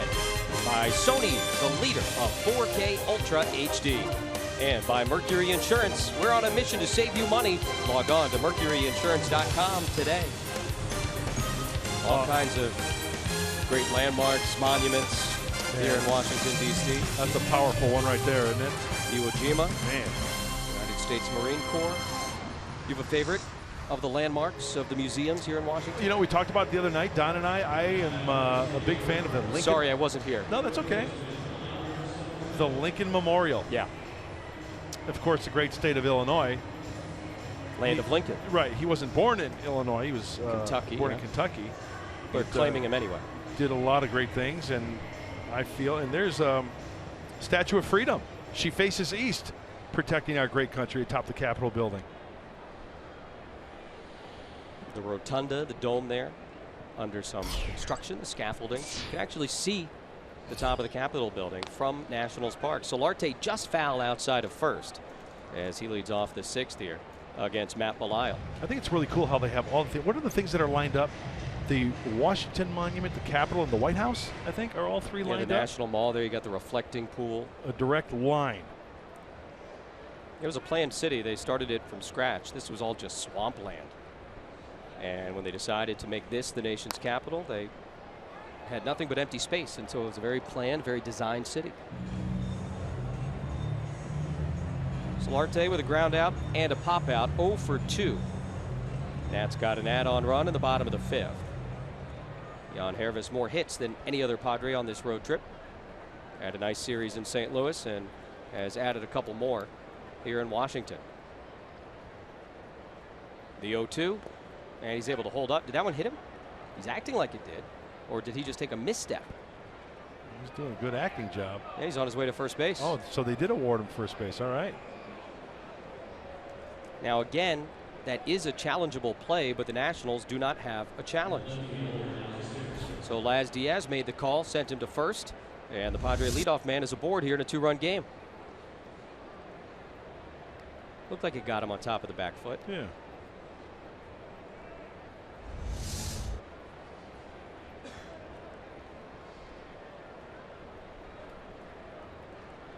Dickerson doubled and scored his last time.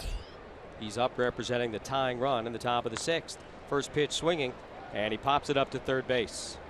Rendon is there, 1 away.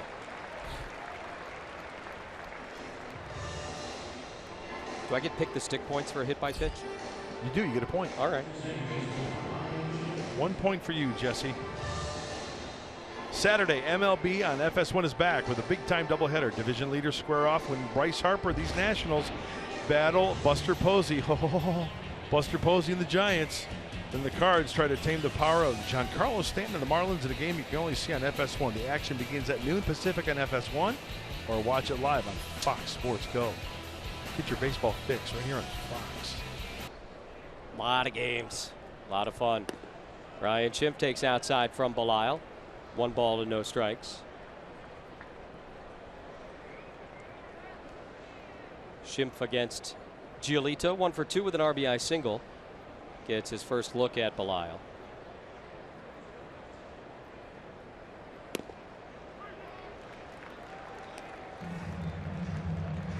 Schimpf getting ready to return to Toronto. Not that he actually ever made it to Toronto. You don't say the T in Toronto. It's a soft T. Or go. You know, this heat's getting to me. Little loopy? Oh, my goodness gracious. I will say this, you smell nice. Oh, well, I washed my shirt last night, and you didn't. Well, I got a question about that.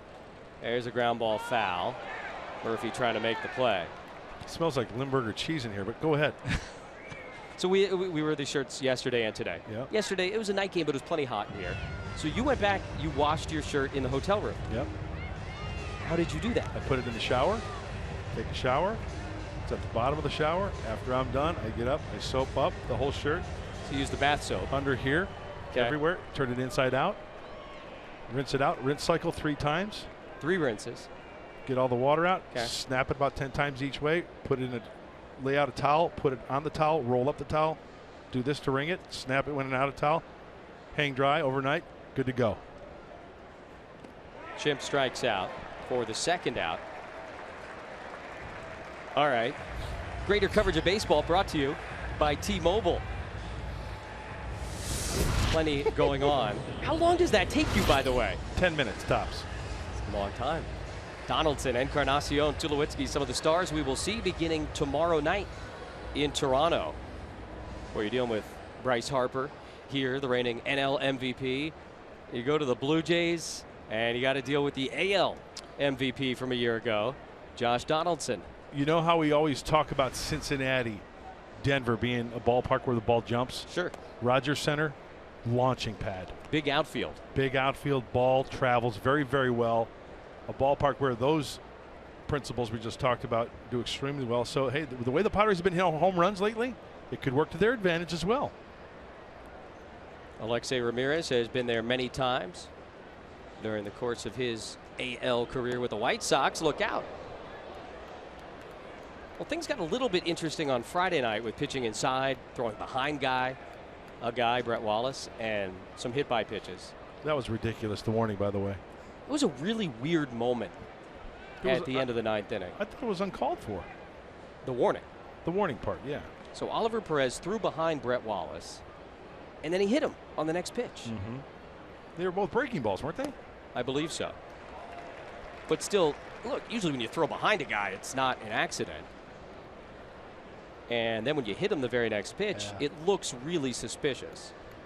But you're right, from a Padre perspective, you get a little frustrated that a warning has been issued because Brandon Maurer was already in the game. And you saw Andy Green talking to the plate umpire and saying, hey, man, I got my closer out there. Let's not get too jumpy with the ejections. Little flare into right field. That's going to get down for a base hit.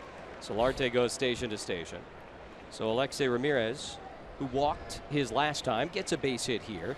And the Padres have 2 on with 2 out for Derek Norris. So you think totally accidental?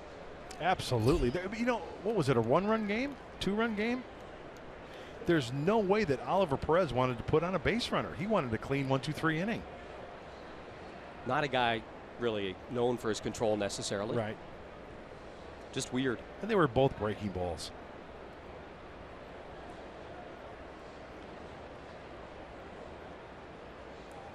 Two on, 2 out for Norris. He was on base in the 4th inning, but he got picked off of first.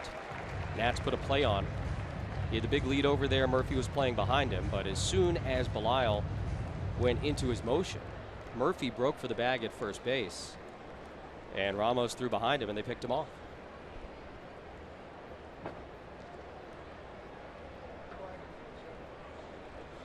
That one's lined up the middle, but pretty much into the shift. They had him played perfectly, and the side is retired. Padres leave a couple here in the 6th. Nationals on top, 6-4.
went just 3 innings this afternoon, so Carlos Villanueva has come out of the Padres bullpen and really stabilized things.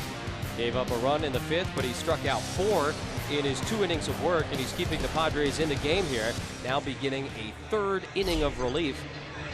No undershirt, sweet stash. Yeah. Good pitching. And big time pick me up for the Padres, as you mentioned. 1, 2, 3 when he first came in, and then top of the order and then heart of the order, and a little help from his friends also with that play to get out of that inning after the single by Ramos, and then him getting thrown out. But Carlos Villanueva, why hitting his spots today? The off-speed stuff particularly. We've seen the Ephus curveball. The changeup seems to be really effective as well. He got Turner and Worth swinging and missing for the strikeout via the changeup.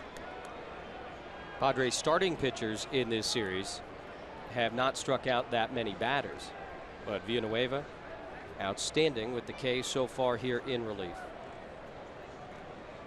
Anthony Rendon to lead it off. Heisey and Taylor the scheduled batters to follow, and just outside 1 ball and no strikes. How about Max Scherzer yesterday for the Nats? 10 strikeouts, all swinging. Yeah, that's remarkable. High fastballs too. He likes fly ball pitcher, right? Yeah, likes to work at the heater up in the zone. I feel like when a guy's a double-digit strikeout game, at least a couple are going to be punch-outs. But Scherzer got all 10 swinging last night. Padres survived Scherzer, but could not break through against the Washington bullpen, which has been outstanding. Looked like he was taking all the way, and Rendon takes ball 3 just low from Villanueva. Got squeezed on that. Carlos Villanueva looking more like Mr. Monopoly. He's been money with that mustache. See what you did there? It's not bad. What's his name, like Penny Pockets or something? Mr. Moneybags, isn't it? Moneybags, is that what it is? All right. Gets that call. You can see he's been working down and away to Rendon, just sort of picking away at that corner of the plate. And now 3 balls and a strike.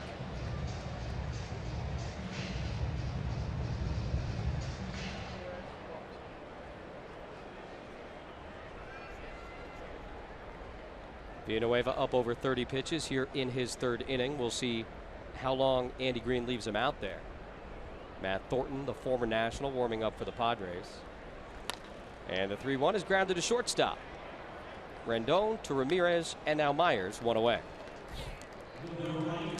MLB.TV Premium, the #1 live streaming sports service, delivers everything you've come to expect and more. Watch every out-of-market game in live HD on over 400 supported devices. It includes a free subscription to At-Bat Premium, the #1 app for live baseball. Blackout and other restrictions apply. Visit MLB.TV for details. Blake Trinan, the aforementioned Ali Perez, righty and a lefty in the Washington bullpen. Which is starting to get a little sunnier now. Rich Uncle Pennybags. I stand corrected, Okay. Jesse. I knew it was something like that. Forgive me. Oh, you are forgiven. Dickerson, couple steps back. Waits, catches. Heisey quickly retired by Villanueva. 2 outs, bases empty.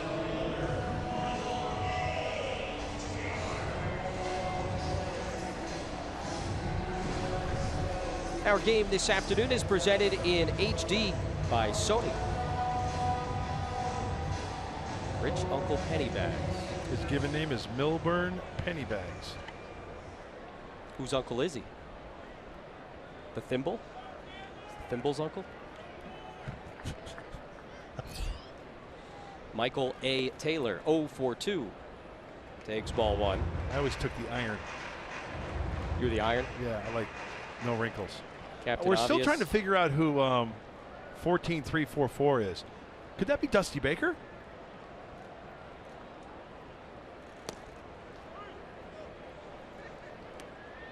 So you're sticking with the theory that it is. That's the only logical thing I can think of, because he gives the number, and when I saw that number in the majors, then I immediately thought of baseballreference.com. Sure. Dusty Baker was the 10,345th player in Major League history, so it's not Dusty. Davey Lopes, maybe the first base coach. A great man right there, Dusty Baker. He's talking hitting. Look at that. Well, he's got the wristbands on. Oh, yeah. You talk about a team leader right there. Yeah.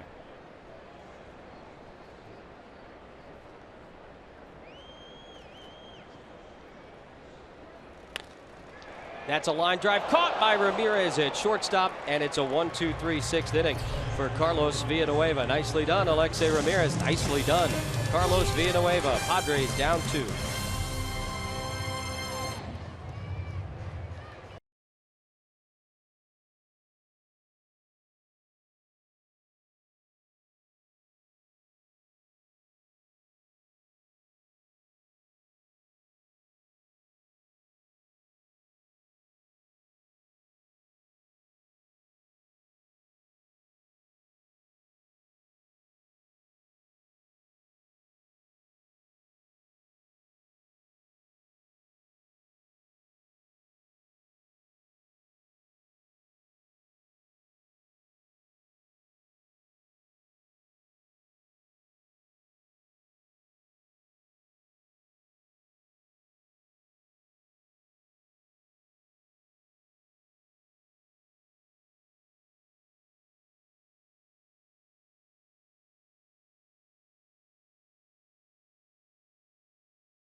Our Harris game summary. Will Myers, a 2-run single in the 3rd inning that would actually bring in 3 runs for the Padres. Because Myers would get himself hung up between 1st and 2nd. That allowed Travis Jankowski to turn on the afterburners and come home to score a 3rd run. Great hustle play by him. Wilson Ramos, though, with a monster 2-run blast in the bottom of the 3rd inning, part of a 4-run inning for the Nationals. And then Ramos, another run scoring hit in the 5th inning, an RBI single off of Carlos Villanueva. That made it a 6-4 Washington lead, and that is still the score as we open up the 7th inning. Take a look at what has transpired here this afternoon. Will Myers, Ramos, Murphy all contributing for their teams. Well, Matt Belisle came in to pitch in the 4th. He is now being removed by Dusty Baker. Brett Wallace has been announced as a pinch hitter, and Oliver Perez is coming in again.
To wait for Brett Wallace to be introduced as the pinch hitter for Carlos Villanueva. Then he went to his lefty, Oliver Perez.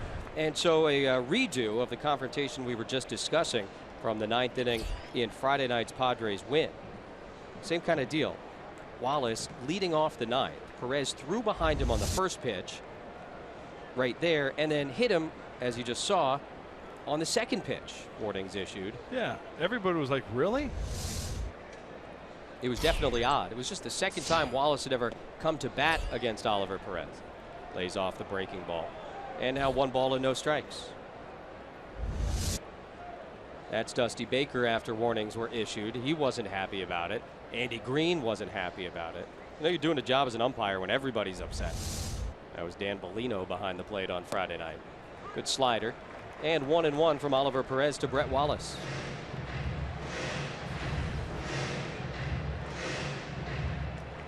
That game, Brett started at first base, just the 7th time he's done so this season.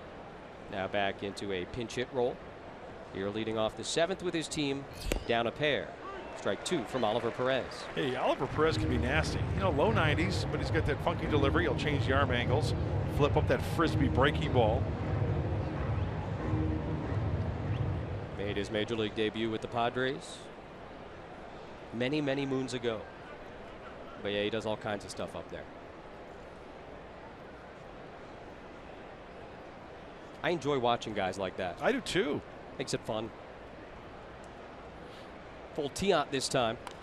And Wallace fouls it back. Hey, we found out who 14-3-44 is. We did, yes. You want to tell everybody? It's Nationals color commentator and former University of Miami star F.P. Santangelo. Pretty so cool. Captain Obvious trying to get on TV here in Washington. Right, and you know what's ironic? People have been tweeting. You know who 14-3-45 is? I do not. Mark Sweeney. Really? So they made their debuts. Isn't that cool? At the same time. That's very cool. So if you put it in alphabetical order, right? Maybe they made the debut the same day. Sure. Santangelo before Sweeney.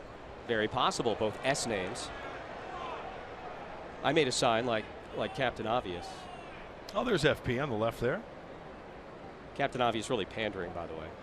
Captain, that is so funny. Meanwhile, I've got a sign of my own. Are you playing Captain Obvious? I am not. Wallace swings and misses. He strikes out this time against Oliver Perez. Kind of looks out at him. All right, I got 12,495 in baseball. That's you. Is it really? And number 3 in my heart. Let me guess. Yeah. Tova and Jonah. Yeah, wife and kid. You know. I appreciate that. You're not ahead of the 4-month-old, but you're number 3 in my heart. Number 12,495. Thank you, Jesse. Very nice. I thought you'd have at least Dave Marcus before me. Maybe Leitner. So Wallace struck out against Oliver Perez, and another left-handed batter, Travis Jankowski.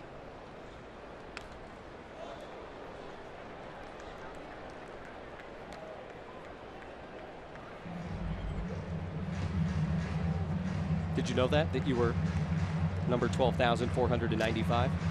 I did. It's a pretty cool website, isn't it? Yeah, it's the best. Indispensable baseballreference.com. They do a great job there.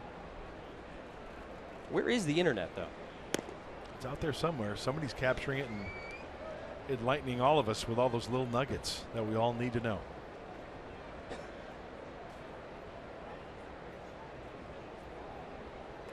Jankowski's been on once this afternoon. He walked in the 3rd, came in to score, trying to bunt his way aboard here. But he spins away from an inside pitch. Able to get the bat out of the way. 2 balls and a strike to Travis. Here's a cool stat for you. A cool nugget for you. Travis Jankowski, despite not really playing much, if at all, at the beginning of the season, 7th most stolen bases in the National League.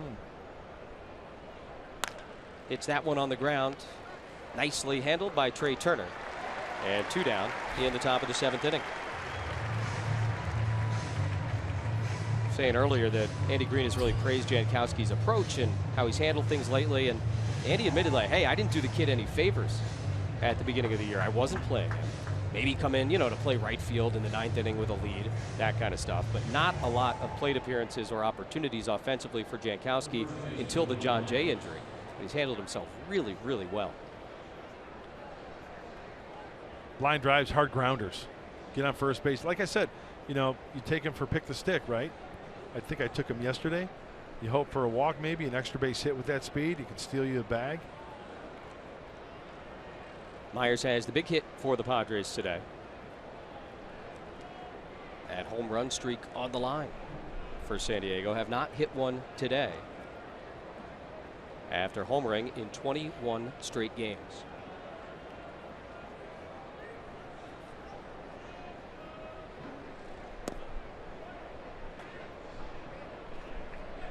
Myers has shown really good patience as well. Have you noticed, not to put you on the spot, but I will, teams pitching him differently, the last month or so than maybe earlier this season? Kind of like soft stuff away. Yeah. Not being as aggressive in the zone with the fastball. Look at that backdoor breaking ball there. Trying to stay out of the heart of the plate. Oliver Perez can be a little erratic, but 2 pitches way in. That pitch way away.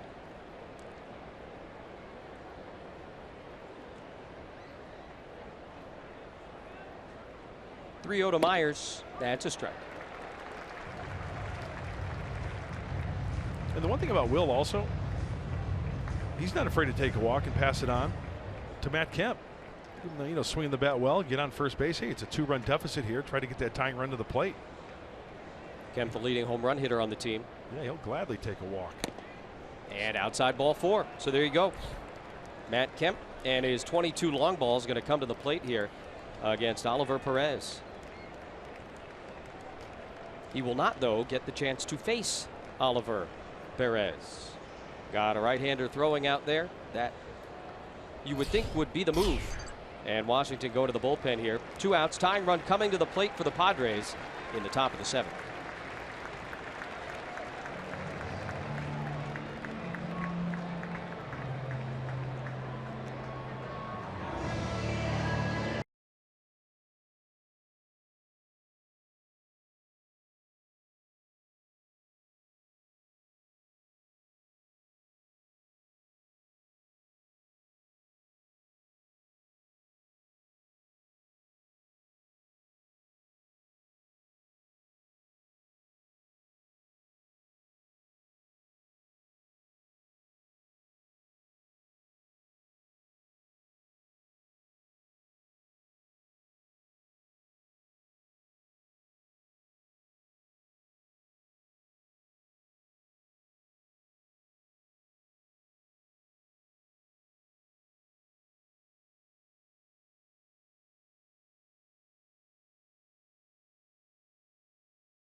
Wind of the 3rd inning.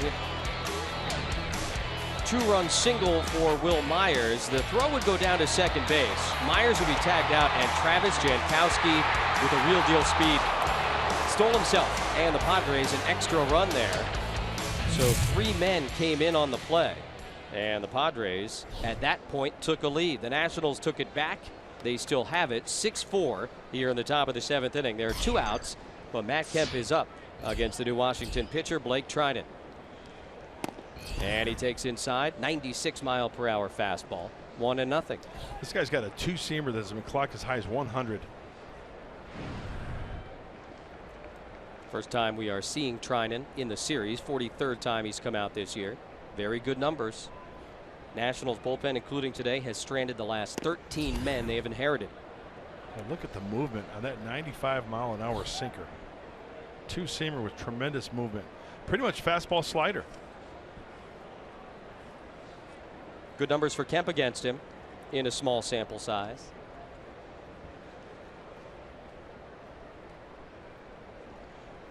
Two-0 to Matt. Little broken bat flare into shallow center field. That's going to get down. Myers going to try and go to third base. Taylor will not make a throw. And the Padres have runners on the corners. 2 outs. And Yangervis Solarte coming up. 2.82 bullpen ERA for the Nats. Best in baseball. Broken bat. Snapped that shillelagh. Got in his kitchen. But up enough, and Matt Kemp being strong enough to just soft serve that one into shallow left center field to keep this inning alive. That's fighting off a good pitch and a hard pitch. So Solarte going to try and keep it going for the Padres. The only of the starters, aside from Jankowski, held without a hit this afternoon. And he takes a strike. I love that inherited runner stat for a bullpen. Yeah. I really do. And that's been really good. You know, it is a great stat. I love it. It can be a little misleading sometimes because let's say a guy comes in with bases loaded, nobody out. I mean, the chance of not giving up a run is very, very slim, but still, I think it's a very important stat. And guys take pride in it, relievers. Belial came in today with the bases loaded, 1 out, and stranded all 3. One of them, of course, the pickoff at first, but still.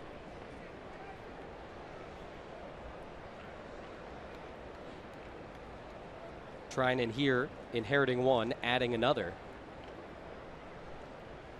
And the 1-1 to Solarte is down and in. We got double action in the Padres bullpen. A couple of left-handers, Brad Hand and Matt Thornton.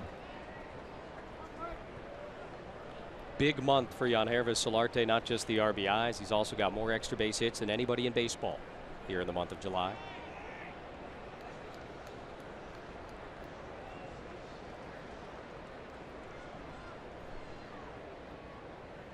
Waiting on a 2-1. And that's pop foul. Rendon gave it a look, but it finds the seats 2-2. Well, I think if the score stays the same, you're going to see Matt Thornton. If the Padres somehow take the lead in this inning or tie it, it'll probably be Brad Hand. Seen a lot of Brad Hand lately. Yeah. Did not pitch in last night's game, but he was up a couple of times. Prior to that, I believe he's pitched in 4 out of the last 5.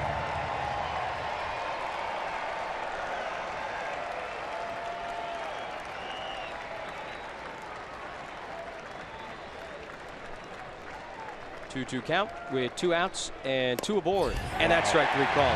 Right at the top of the zone, 96 miles per hour. Solarte punched out, and Blake Trinan strands another. 6-4 Nationals, stretch time.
Brewing Company. Enjoy a longboard lager or big wave golden ale tonight. By Petco, your complete pet store. And by your San Diego County Lexus dealers.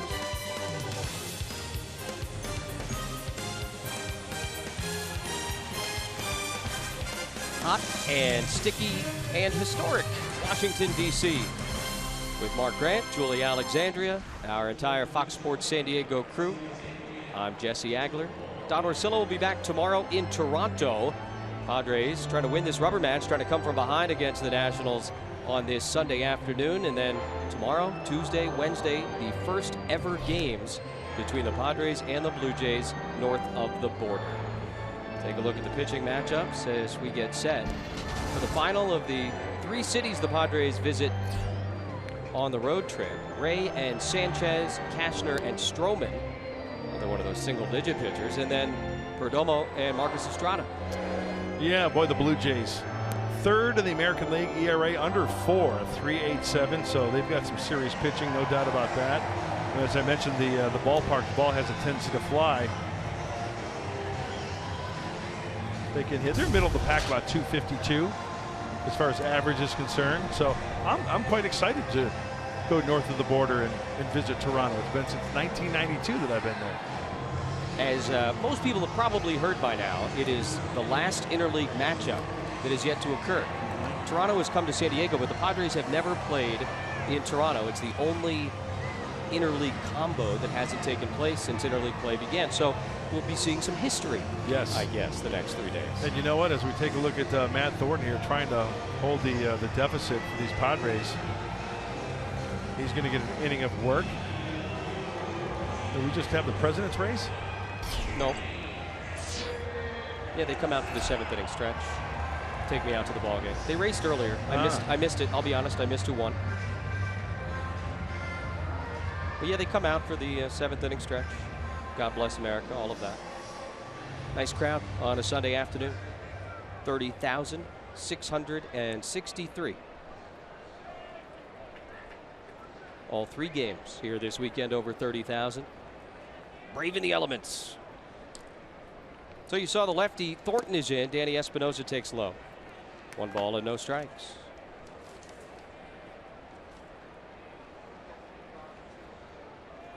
One hit in the series for Espinosa. That was a double in the 5th inning last night. And a grounder to third base. Solarte. Nicely done on the backhand. Strong throw across. Espinosa done. Thornton gets the first man and 1 away in the bottom of the 7th inning. Pitcher's spot now, and the pinch hitter is going to be Clint Robinson.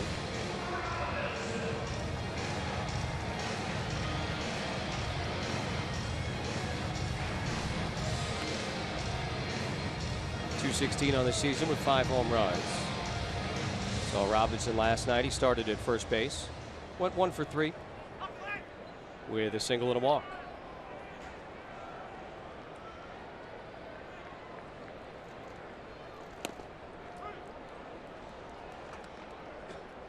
Thornton pitched 2 years here in Washington, all of 2015 when Sean Kelly was in San Diego, and part of 2014. Close but outside, 1-1.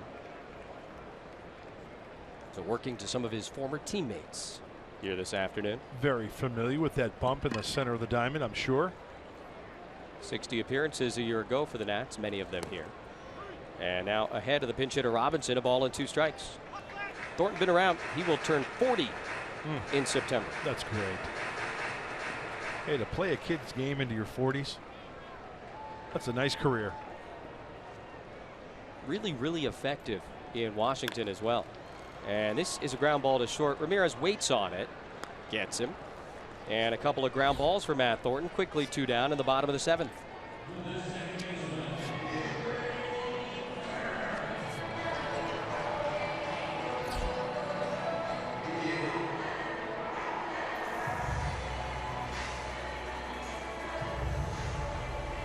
Trey Turner up for the 4th time this afternoon. Finally got him out back in the 5th inning. Struck out against Carlos Villanueva, who fanned 4 in 3 innings of relief.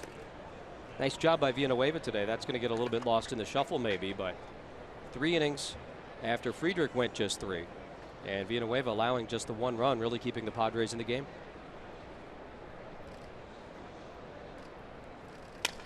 Turner broken back grounder. Ramirez at short, has to hurry, lost it. Wow, he can fly. Turner can fly. I wasn't watching the ball, but I was watching him out of the box.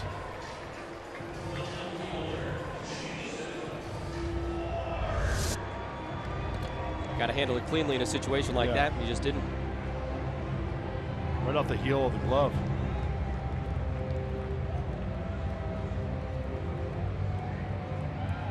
It's got to be an error, right? I would think so. maybe as fast a guy as there is in baseball. Yeah.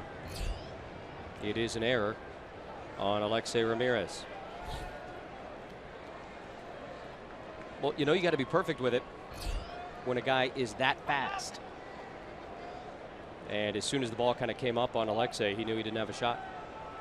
So Turner very much a stolen base threat with 2 outs and Jason Worth at the plate. Oh, I think he's going. No doubt about that. Good call, Jesse.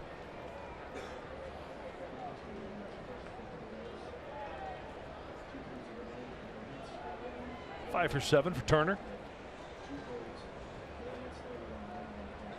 Perfect this season. And there he goes. They got him picked off. Still fast. The tag. Nope. Wow. That'll be stolen base number 4 this year for Trey Turner. I remember hearing about Trey Turner when he was a farmhand that he could run, but when you see him in person, that's some kind of quick. Seen Will Myers do that a couple of times this year. They throw to first, he just puts his head down, beat it out at second base, and Turner gets himself in scoring position. Yeah, with that left-hander Matt Thornton, that's the old first move, go and keep going. Worth can't connect with that fastball, 0-1. So an insurance run out in scoring position for the Nats after Turner steals the base.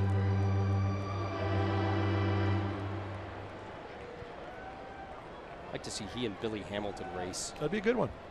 It's 90 feet. One guy goes to third, one guy goes to first, whatever.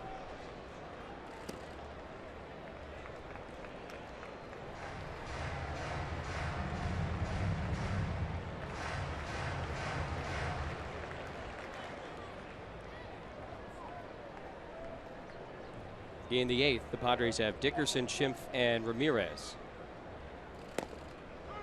You know, Jason Worth he's fun to watch, and I'll tell you why. Okay.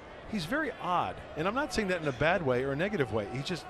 Sometimes he leaves the box, sometimes he just stays there. He does a little bouncing around. He'll lean back. I mean, everybody has their own little quirks and ways to get set. He'll kind of sit back a little bit, wave the bat. He'll stay in that stance for a couple, 2-3 pitches. Now he kind of moves his feet a little bit. Sort of shuffling around a little bit. I thought you were going to go hair and beard there. It's got to be hot in the summer. Oh. So easy, even a caveman can do it. Should end the inning. Ramirez fields this one cleanly, and 3 ground ball outs for Matt Thornton here in the 7th. We go to the 8th, Nats 6, Padres 4.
Hey, thanks a lot, guys. Appreciate it. And just kind of checking Twitter as the afternoon has gone on.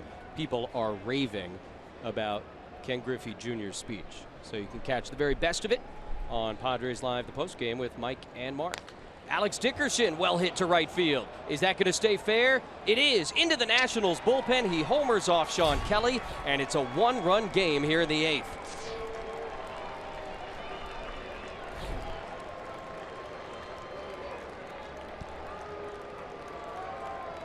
So Kelly, who pitched the 8th inning last night, struck out a couple, gave up the triple to Jankowski with 2 outs, is rudely greeted by Alex Dickerson. And he continues to hit the ball on the line with some aggression. And my goodness, 1-0 pitch.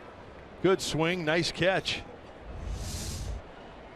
Yusmeiro Petit just hanging out within the folding chair one out there, yeah. And now 22 consecutive games with a home run for the Padres. The streak lives. They did it last night in the 2nd inning. They waited till the 8th to do it today. I feel like this may be as late as they've extended it. Late in the streak. Now Schimpf to straightaway center field. Taylor's going back. Taylor's looking up. Back to back, and the Padres have tied it. Dickerson and Schimpf. 6-6 in the 8th.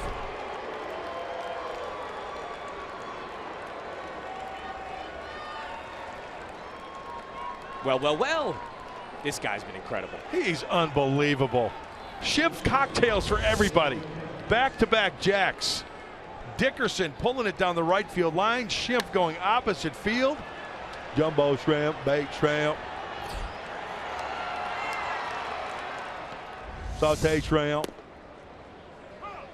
He homered in both games of a doubleheader in St. Louis on Wednesday. He homers in back-to-back games here in Washington this weekend. He's unbelievable.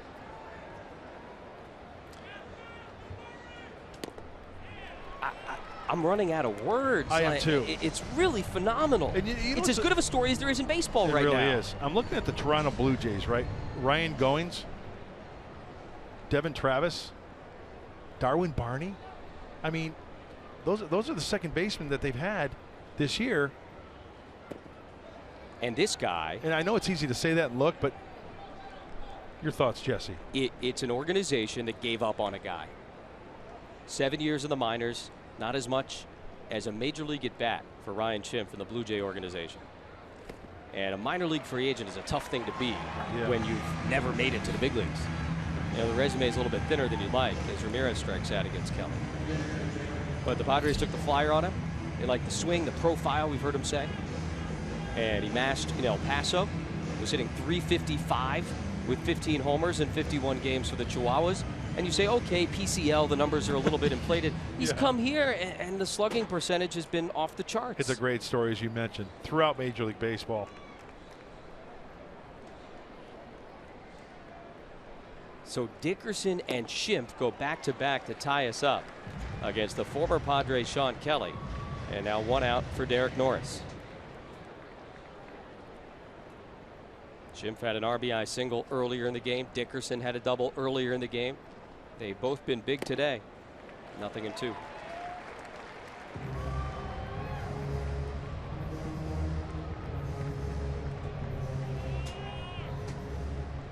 Padres have now tied the Red Sox for the longest home run streak in baseball this year. For a while now, it's been the longest in the National League this season. It's the longest in the National League since the Braves hit in 23 straight games 10 years ago. They broke the franchise record over a week ago. 2-2 to Norris. You know, we talk about the streak. I'm trying to contextualize it so people realize, I mean, this is really kind of absurd that they've homered now in 22 straight games. That's another bet I would have lost. Spring training, somebody said, oh yeah, they're gonna homer at some point in the season. Padres are going to homer 21 games in a row.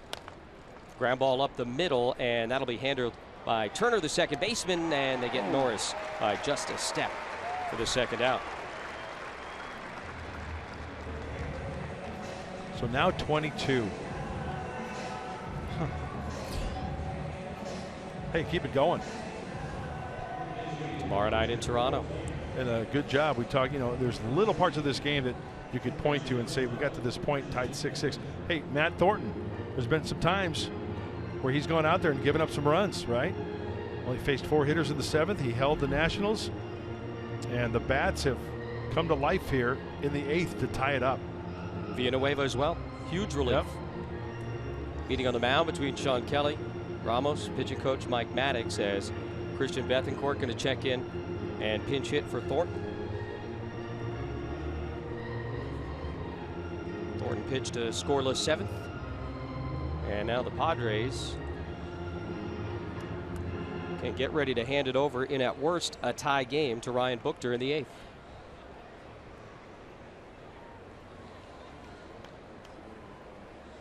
Two outs, base is empty, and Bethancourt takes high. Sean Kelly has allowed 2 home runs. He didn't give up a run his first 20 appearances of the year with the Nationals. And now Dickerson and Schimpf taken back-to-back here in the 8th. Christian started the game behind the plate last night. You see the numbers on the season in 48 appearances. Had his 5-game hitting streak come to an end yesterday. Big swing and a miss. Well, we've seen that from Christian Bethancourt this year. Yes, we have. That one just rode up a little bit too much up and in for him to get up on top of it. He can turn a fastball around now.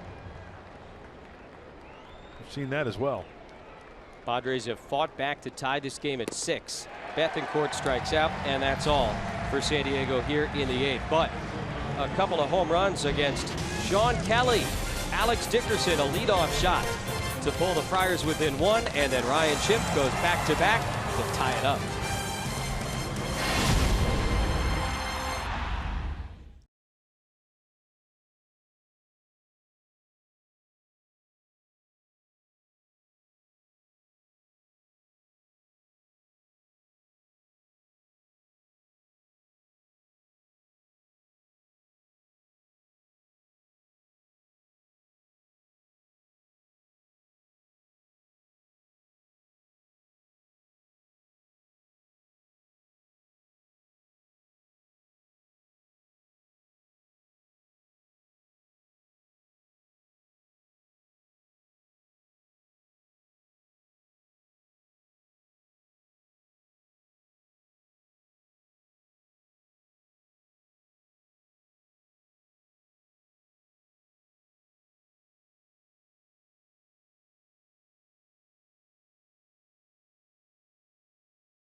The 8th inning, the Padres with back-to-back home runs in the top of the 8th. 22 consecutive games now for the Padres with a home run. You look at the all-time major league records, and I mean, they're legitimately closing in on the 2002 Rangers. You had A-Rod, Rafael Palmeiro, 41 Yankees. 94 Tigers is interesting. We got some powerhouse teams on that list, and thanks to Alex Dickerson, the streak continues. Thanks to Ryan Schimpf, the score is tied. We got ourselves a brand new ball game, and left-hander Ryan Buchter enters. He's been having one heck of a year. 48th game. Look at the splits. Righties 207, lefties 150. ERA over 3, and every reliever is going to have a game where they give up 2 or 3 runs. That kind of skews the ERA, but the strikeouts really, really pop out. 59 punched tickets in 44 frames. Daniel Murphy led off the 8th against Buchter last night. He does that here this afternoon, and he fouls the first one away. 0-1. Buchter worked a very uneventful 8th. Grounded Murphy to second. Struck out Harper, walked Ramos, and then popped up Clint Robinson. Another good afternoon at the plate for Daniel Murphy. What else is new? 4 for 8 in the series. He has brought the batting average up to .353.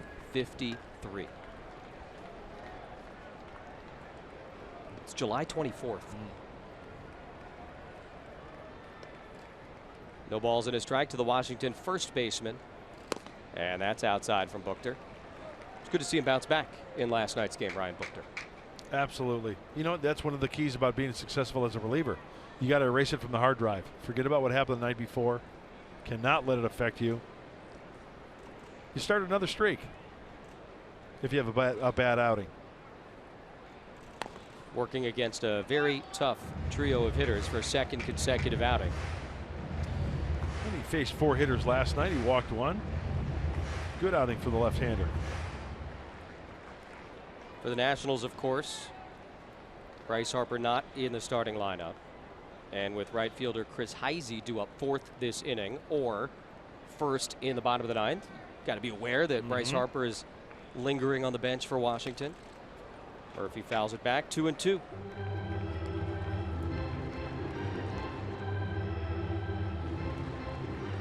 Boy, he's taken the helmet off a couple of times during this at bat. Wonder if it's that hot. Just trying to cool the dome in between pitches. You bet. Been a long game. 8th inning. Do whatever you can to stay as fresh as you can.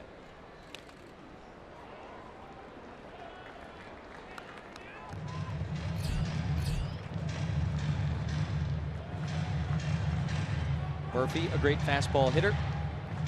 Buchter, a big-time fastball pitcher.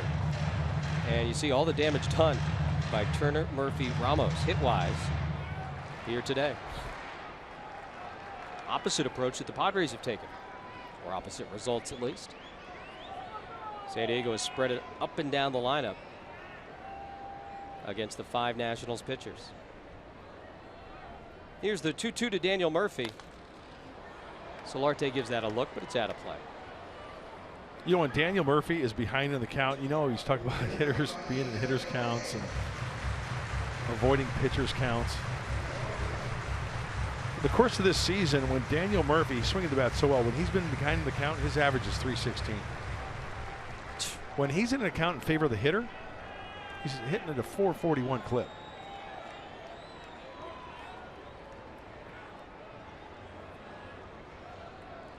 I guess if you're going to be hitting .353 at this point of the season, your numbers are going to be good in pretty much every situation. It's that one well out to right field. Kemp's got a long way to go. Matt is on the run. Matt will make the catch as he dives towards the foul line. Now it gets away. They're going to call it safe. Murphy to second base. This will be an interesting one to take a longer look at. For the moment, it's a double for Daniel Murphy to lead off the bottom of the 8th in a tie game. Well, not really arguing there.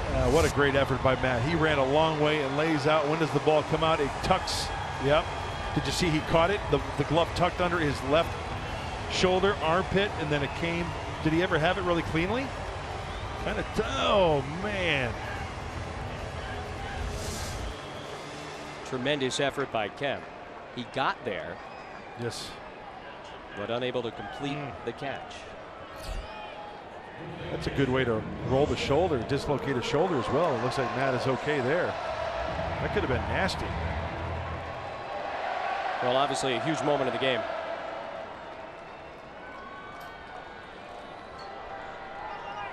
I want to correct myself. Murphy had in the count .348, behind in the count, still hitting .319.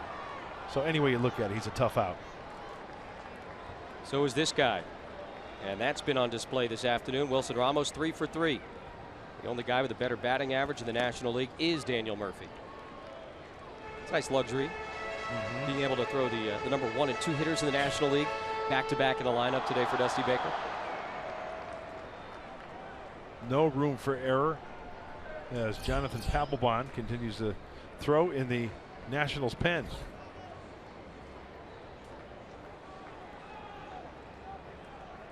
Got the win last night as the Nats walked off after his scoreless 9th inning. Also saw him on Friday night. Funny how that happens, right? Non-safe situation. Padres had the lead, but he hadn't pitched in 5 days. Yep. So like, oh, we got to get him some work. And now he's pitched in each of the games of the series. Yeah. He's got some firm gas, too, working. Yeah, he's looked very good. Murphy at second. Now the 1-1 to Wilson Ramos. That's a line drive. Schimpf with a nice play. He'll be able to throw Ramos out, but Murphy advances. And now the go-ahead run 90 feet away. See how short and quick Ramos was with that ball? I mean, it's just, you know, that's a sign of a good hitter. Watch him approach this ball. He's got the right intent. He wants to try to drive it that way. Hey, if he gets him over, that's great. If it gets through, it's a run, possibly. Just a good plan up there at the plate.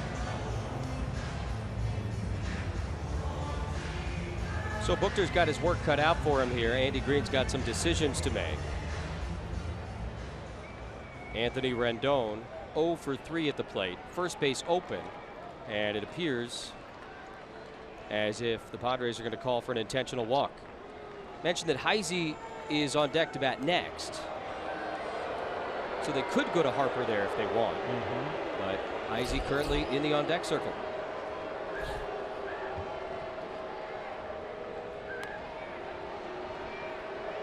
I think Dusty's possibly waiting for one more inning. If it stays tied. He might not want to go lefty-lefty. Especially with the way that Harper's been swinging the bat. If it's me, I'm going to the MVP. But Dusty's got a lot more wins in his managerial career than I do.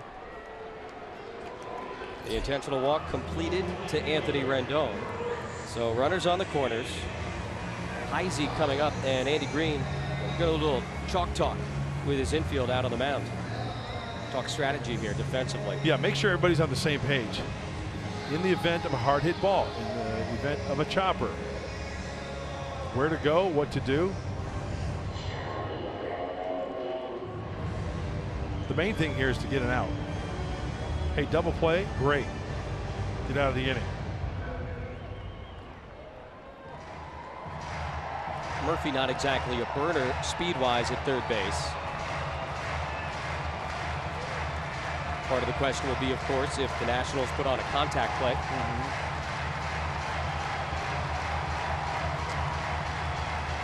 You know, hot smashing one of the infielders, depending on where they're playing. Look the runner back if he's going, like you said, a contact play.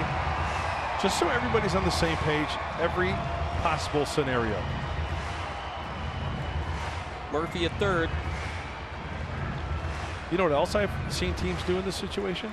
Tell me. Like, if there's a meeting, they say, hey, on the second pitch or third pitch of this at-bat, hey, Derek Norris, I want you to throw down to first base and try to pick him off. I'm not saying it's going to happen, but that's been, you know, sure. Doesn't have to be the first pitch. It could be the second or third pitch. Heisey takes inside, 1-0. See, Will Myers, he's creeping into first base. Well, now if it's the second pitch, just saying if that's the case, he can creep in and then dart back. Derek Norris has got the open door. It's a chance to maybe get that runner at first base. Up the middle, Ramirez and Schimpf not all the way in case they can try and turn two. Although Ramirez way off the bag at second base. The 1-0 to Heisey is inside again. You almost wonder if they're not going to make him try and chase one, and then if they end up walking him, that's fine. We'll take the force at the plate. Base open, you bet. That being second base. Murphy at third, Rendon at first. 6-6 in the bottom of the eighth.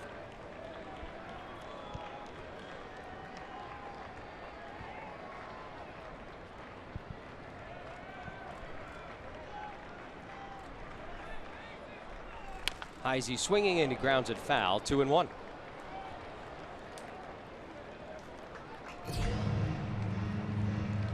For 3 on the afternoon, getting the start for Bryce Harper. Pinch hit in the first 2 games of the series.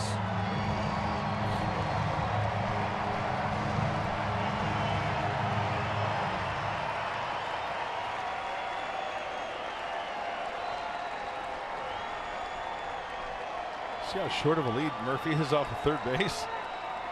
About a step off the bag in foul territory at third. 3 balls and a strike.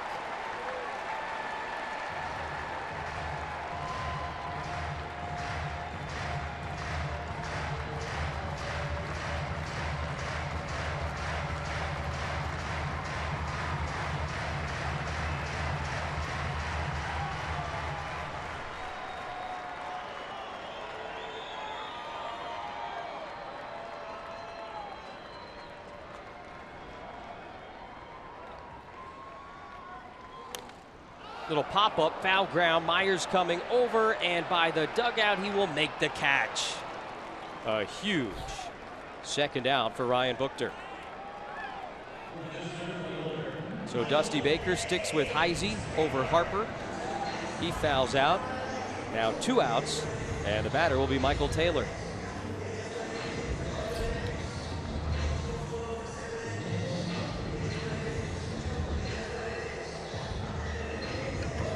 Heisey and Taylor this afternoon. The last batter, the current batter, the combined 0 for 7.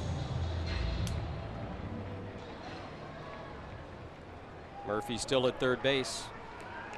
Rendon intentionally walked. And Buchter's focus and the infield's focus now can be on just getting that one final out.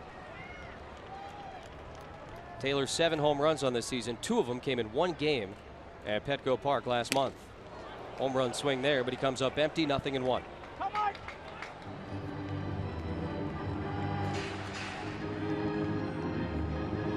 And the Nationals lost to the Dodgers on Thursday before the Padres got here. They were 1 for 13 with runners in scoring position. They have been questioned along those lines at times this season. If they don't get a run home here in the 8th, you better believe that talk is going to continue. Taylor takes a little bit inside. Well, first pitch of the game against Drew Pomeranz. Sunday afternoon at Petco Park, line drive home run. And then in the 5th inning, Father's Day at Petco Park. Not the guy in the Washington lineup you'd expect to go deep twice in one game. Runner goes from first, and Norris will not make a throw as Rendon takes second base.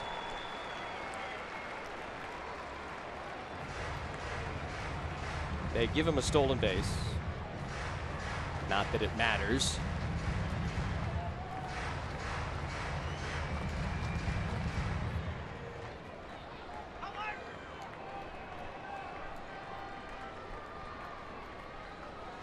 Buchter got strike 2 on that pitch.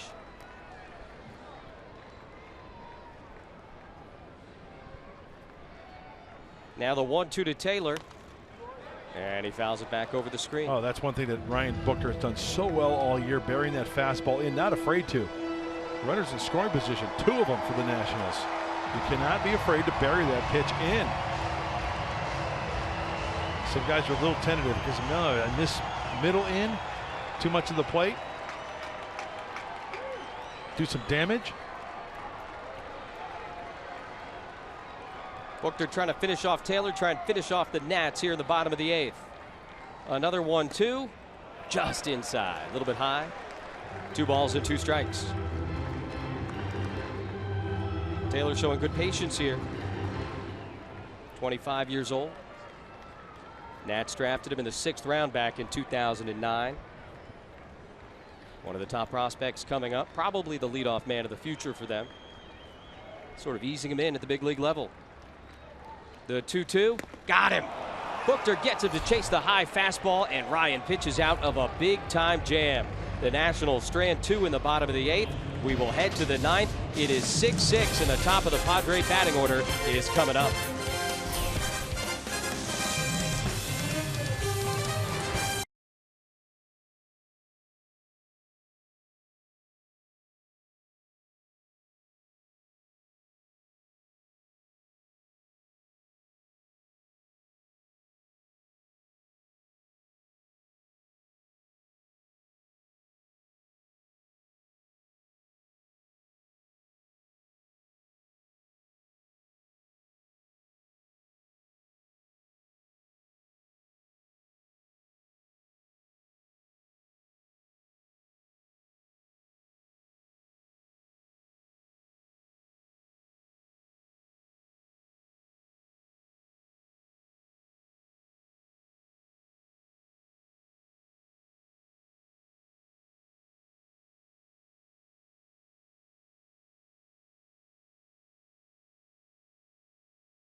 Charles Jr. stars of the game. How about the home run hitters in the 8th inning? Alex Dickerson, a leadoff shot.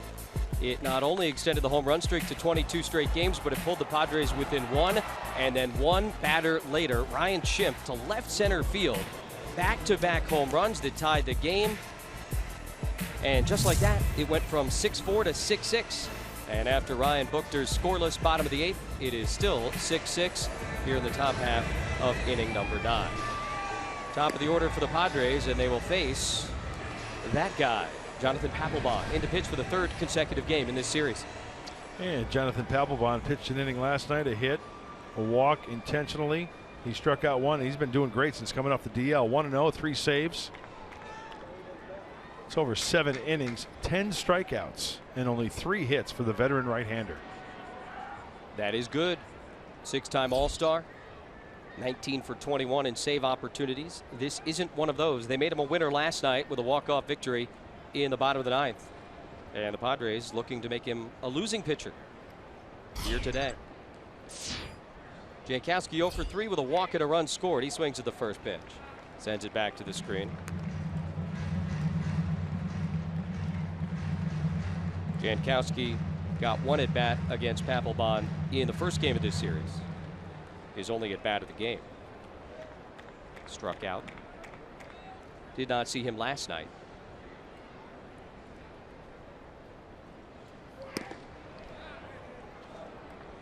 The hit that Mark alluded to that Papelbon gave up in his appearance yesterday was a leadoff double to Matt Kemp in the top of the 9th inning. Padres, though, could not get him home. Game stayed tied, and then in the bottom of the 9th, Stephen Drew, the walk-off triple. More patience here from Travis Jankowski.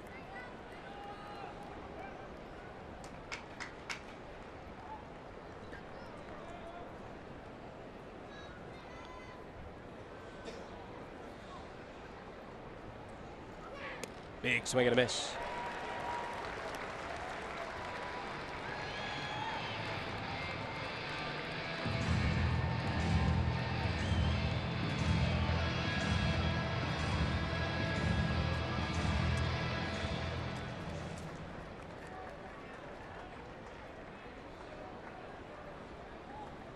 Papelbon, like Ryan Schimpf, a Louisiana guy. Jankowski into left field. Jason Worth, though, has time, makes the catch. One out here in the top of the 9th. You know, from all accounts, talking to Washington National announcers, people that watch Papelbon after the DL, he's been firm with the fastball. 93, 94 on the fastball. Good breaking ball. We saw that last night as well. So that means that oblique is fine. No problems for the right-hander. One out, base is empty for Will Myers. His 20 home runs, second most on the team, and look out high and tight. Bauer if they take the lead, Hand if they don't, one would assume.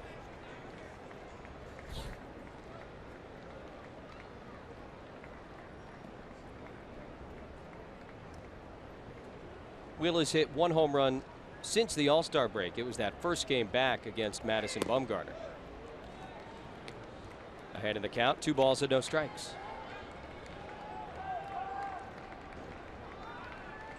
Talked about it a little bit last night, I think, but it really wasn't an All-Star break for Myers. Not just the game with the Derby, the ambassador responsibilities as the home team representative. Papelbon misses low outside, 3-0 to Myers. Yeah, there's that sweeping breaking ball. What's that tell you?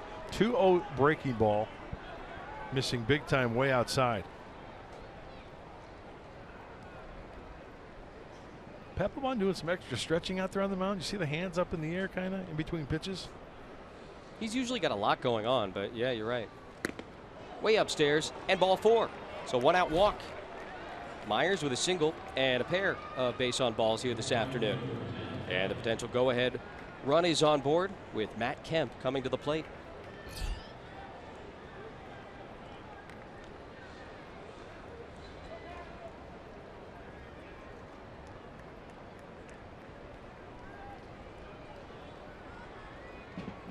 Kemp last night, 2 doubles. Kemp Friday night, 2 homers.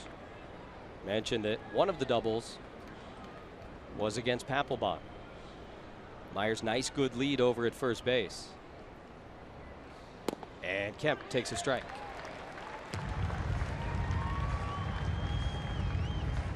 So if you're Andy Green, you're sitting down there talking to Mark McGuire, rest of your coaching staff, how aggressive would you be on the base paths here? You got a home run threat at the plate, but an opportunity to try and steal a base and get the go-ahead run in scoring position. I think I'm going to let him stay at first base, let Matt Kemp hit. How about you? Maybe kind of see how the at-bat goes. Wait for a breaking ball count. He threw him a first pitch breaking ball to start this at-bat. Yeah. A million little decisions every game, right? Yeah, it wouldn't surprise me. I mean, we look at those numbers there. He's more than capable. Not running, and Kemp pops it up out of play.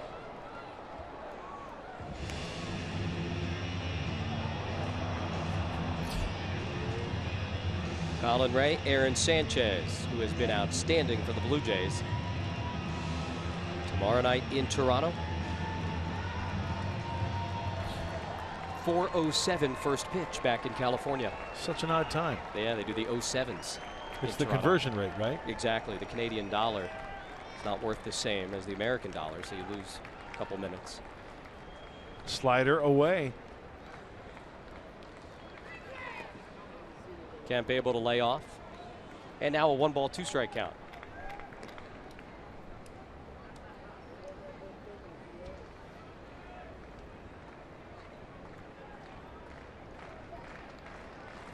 Papelbon made his major league debut now all the way back in 2005 with Boston. With the Phillies from 2012 through parts of last year before coming to the Nats.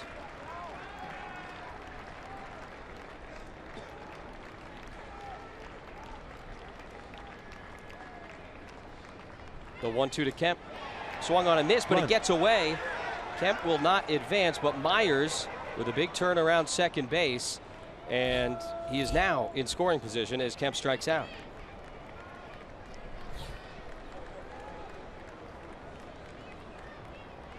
Yeah, fewer than 2 outs. If there's 2 outs, that's a live hot potato. For Kemp. For Kemp.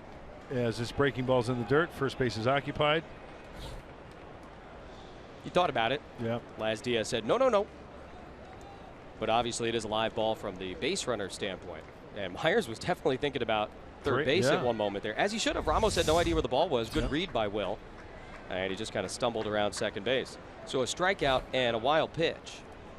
And now Solarte with Myers in scoring position and 2 away. That's hard hit into center field. That is going to get down, and that is going to put the Padres in front. Myers is coming home. He will score standing up. And Solarte's base hit gives the Padres a 7-6 lead here in the 9th. Down 6-4 in the 8th. They hit back-to-back homers to tie it, and they go ahead against Papelbon here in the 9th. You know what? I almost came out of my chair and told Will Myers to slide. Why he didn't slide, I don't know, because this was closer than it looks right off the get-go.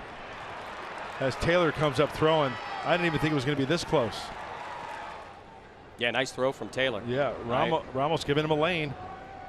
Still, though, I've always been a firm believer. When in doubt, slide. You got to slide.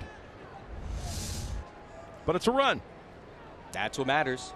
First one Papelbon is allowed since coming off the disabled list in 7 innings of work. And strike 1 to Dickerson, who got the fun started last inning with his 3rd home run of the year.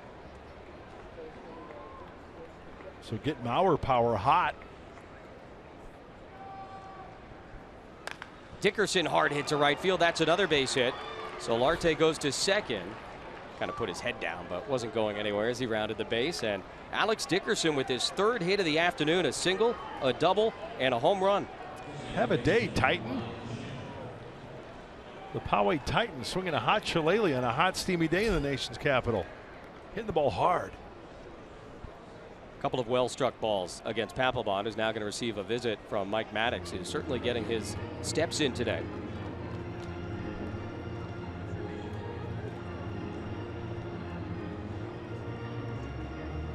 See on his watch there, it tells him how many steps he's taken. And with all the trips to the mound, a lot of steps. Well, a lot of action this inning in the short time he's been out there. So maybe a little scouting report and just a little bit of a blow on this hot day. Yeah.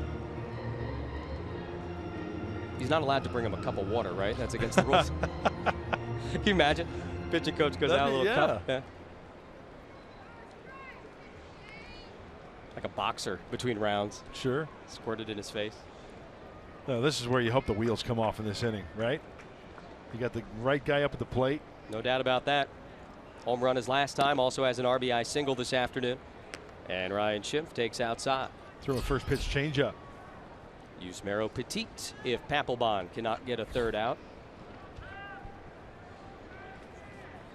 Two Louisiana guys going head to head. Dickerson and Solarte take their leads at first and second. Papelbon and Schimpf. And that is outside. 2-0. Oh, we gave him the strike.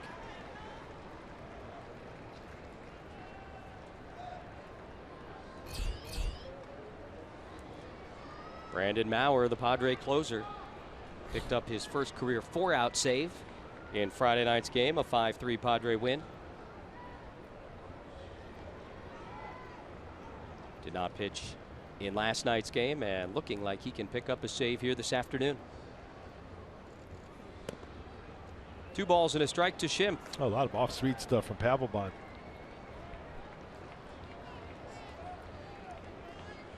That is a productive afternoon.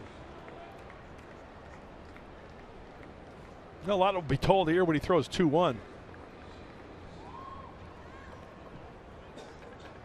You got Ramirez on deck. Does he want to face the shortstop with the bases loaded? That goes the other way. Is it going to get through? No. Nice stop by Espinoza. That'll save a run. No chance to get Schimpf. It'll be an infield single. But a good job by the shortstop of getting there.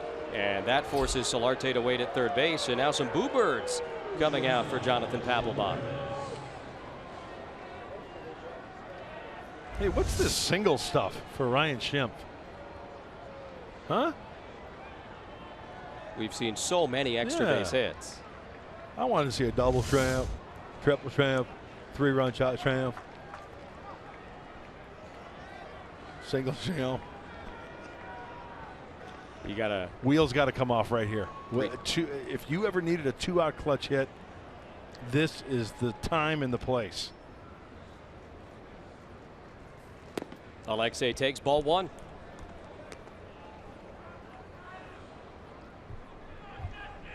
From the White Sox Red Sox days, 3 singles in 5 trips.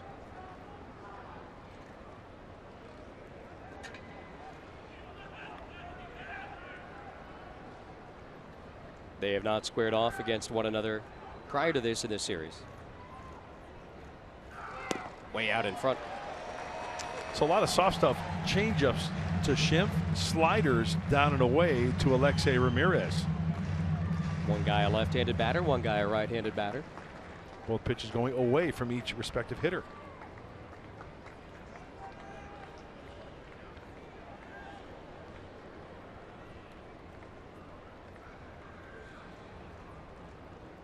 Two outs, bases loaded, and Ramirez checks his swing. He held up. 2-1. There was a fastball. He dropped his arm angle a little bit there too.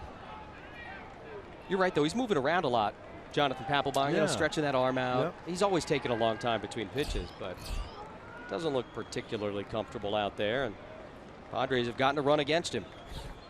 Looking for more with the bases loaded and 2 outs.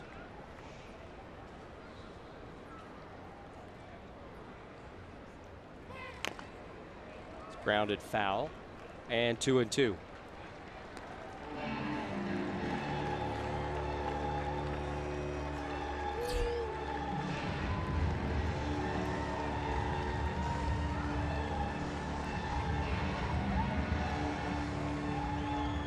Join us at 4 o'clock tomorrow. Mark will be working with Julie and Don. And then you just have to wait 7 minutes for the first pitch of the game. 2 balls and 2 strikes to Alexei Ramirez. It's in the dirt.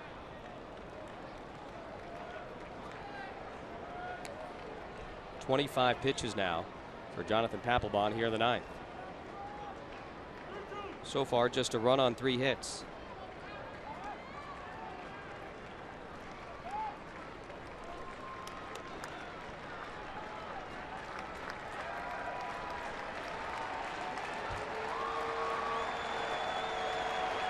Those who remain here in Nationals Park trying to get behind their closer.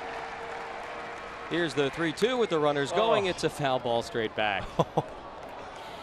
That was like up around the bill of his cap. Potential pinch hitter, Bryce Harper. Yeah, that's why those runs out there are so important. They opted not to use him with 2 men on and 1 out in the 8th. Pitcher spot is due up second in the 9th. Padres now have a 7-6 lead. Will that be the score when we go to the bottom of the 9th? Fly ball left field, but that's hooking foul. I love this situation with the runners on base. Everybody just, it's the old merry-go-round. Yeah. Everybody's hop on the horse and go. The carousel. Carousel. Alex Dickerson at second base. Ryan Schimpf at first. You saw Solarte at third. Myers has crossed the plate, an RBI single by Solarte. Padres were down 6-4 going to the 8th. Tied it then, took the lead now. The 3-2 to Ramirez is a line drive into left field. That is going to be a fair ball. That's going to get at least 2 runs home. Schimpf is being waved. He's on his way home. It is a 3-run bases clearing double for Alexei Ramirez, and the Padres have taken a 4-run lead here in the 9th.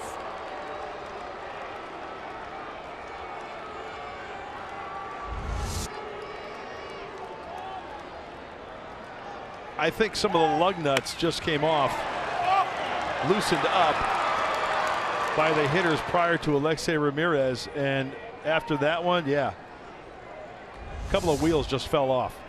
That's going to be it for Jonathan Papelbon. He had not allowed a run in 7 innings since coming off the disabled list. The Padres have scored 4 times against him here in the top of the 9th inning, and they will have at least a 10-6 lead going into the bottom of the 9th. Dusty Baker making a double switch. New pitcher coming on to face Derek Norris here in the top half of inning number 9.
They have scored 4 times off of Jonathan Papelbon in the 9th, and they have chased him from the game. The veteran right-hander Yusmeiro Petit, former Giant and Met, now in to pitch for Washington. Oh, the game's 23. He's got 1 start, so mostly out of the pen and just trying to stop the bleeding right here. Hopefully for the Nationals, Petit is the tourniquet. So I tell you what, it's been an exciting inning here in the 9th for San Diego. Everybody's contributing. A lot going on. Double switch for the Nats. So there is Bryce Harper. He comes in to play right field. Papelbon now gets that water and an opportunity to try and cool off in the first base dugout. Derek Norris with 2 outs. Alexei Ramirez at second base, and Petit's first pitch bounces into Ramos. Harper will bat second in the inning, and Ramirez with the big hit. Padres were kind of pecking away a little bit. They had got the 1 run, they had the bases loaded, and Ramirez really battled Papelbon before he really did. hitting that 3-run double. I think he swung twice at ball 4. I mean, easy for us to sit here, right? Because that's a high leverage, pressure packed situation for a hitter. And what, he's now 4 for 6 against Papelbon? Yeah. It takes a while to loosen those lug nuts a little bit and just take that totally off, and then the wheels coming off after that double. Norris holds off on that one. 2 balls and a strike to the Padre catcher. Been on base a couple of times this afternoon with a single and a walk. And Papelbon going to go to that cool zone.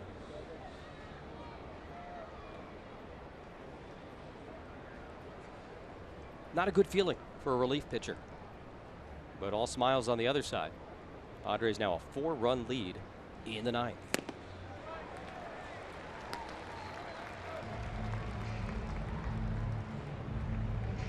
What jersey number do you think that is for Derek Norris this afternoon? I would say 3. His 3rd. I think you can rotate them. You throw one in the dryer, let it dry, you wear it. You know what I'm saying? Yeah. Does it come out of the dryer hot, though? You don't want to put on a hot. I think, maybe take a couple minutes and you let it hang dry. Okay.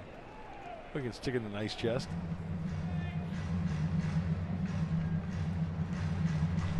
Yeah, serious lather getting worked up down there.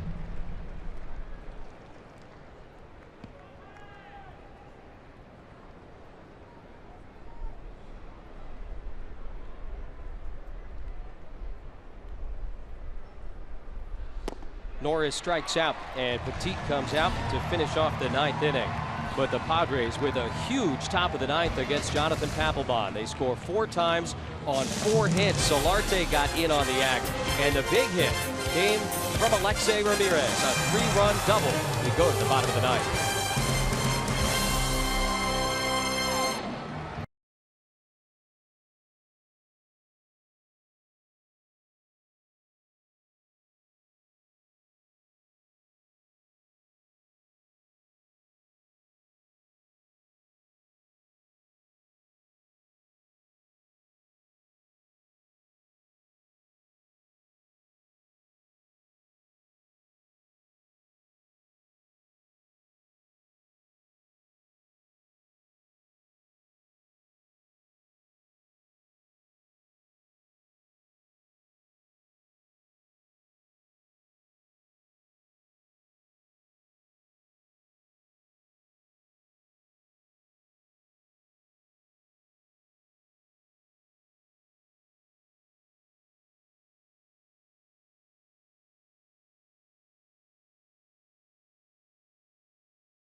Ninth innings here in Washington. The Padres with back-to-back homers from Dickerson and Schimpf in the 8th, and then Alexei Ramirez, a 2-out, 3-run double in the top of the 9th inning as the Padres come back from a 6-4 deficit to take a 10-6 lead into the bottom of the 9th inning. May not be a safe situation, but the closer was up, the closer is ready, and they go to the closer, Brandon Maurer. Well, it really sucked the wind out of the sails of the Nationals last half inning, and the thing for Brandon Maurer to a clean, crisp 9th inning right here, he just shut him down before the team heads over the border to Toronto. So there you see the numbers for Brandon Maurer.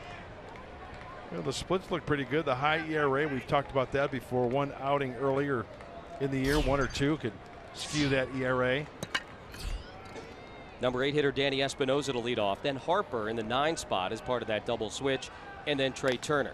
And the first pitch is hit well out to right field. Kemp, though, has a read on it. Long way to go, and he makes the catch. Stayed on his feet that time, and one away for Brandon Maurer in the bottom of the 9th. Maurer got the 4-out save on Friday night. He allowed just 1 base runner. That was a 2-out walk to Heisey, as you see Matt Kemp track this one down. Hey, let's face it, Matt's got to get a good beat on it, right? The legs just aren't there. He doesn't have blazing speed. He'll give you a great effort, though. Hey, playing this long at the big league level, 32 years old. Game wears on you, on the knees, on the hips. Slumping Bryce Harper takes a fastball down the middle for a called strike. 0-1. 0 for 7 in the series with 3 strikeouts. Did not start today. Just came into the game a few minutes ago in that double switch. Pops this one up behind the plate. Should be easy for Derek Norris. 2 away. Boy, the struggles continue for Bryce Harper. That was a scene right out of Major League. I don't know, Rexy. I don't think this one's got the distance. Big second out for Maurer. And so the Nationals' last hope against Maurer is young Trey Turner. Really nice afternoon. Triple and a run in the first, single and a run in the third. Reached on an error and stole a base in the 7th. And he takes strike 1 from Brandon Maurer.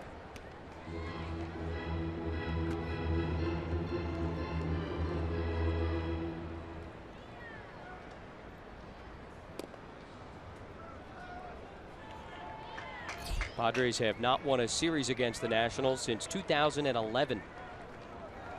Opportunity to take 2 out of 3 here and to take the season series after the team split 4 games at Petco back in June.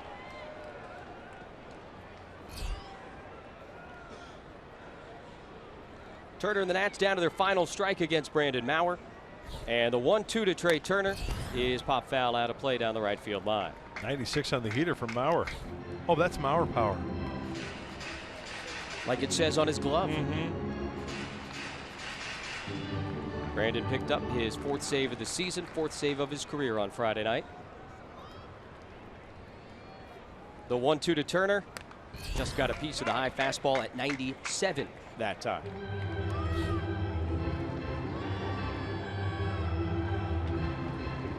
Padres were swept 4 straight in St. Louis.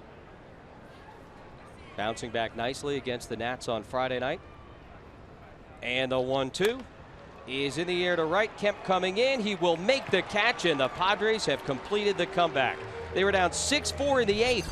Dickerson and Schimpf went back-to-back to tie it, and then a 4-run 9th inning capped off by Alexei Ramirez 3-run double and a 10-6 win over the Nationals. Save number 5 for Brandon Maurer. Fun one to discuss, and the good news for you, Mike Pomerantz, Mark Sweeney, they're going to do just that.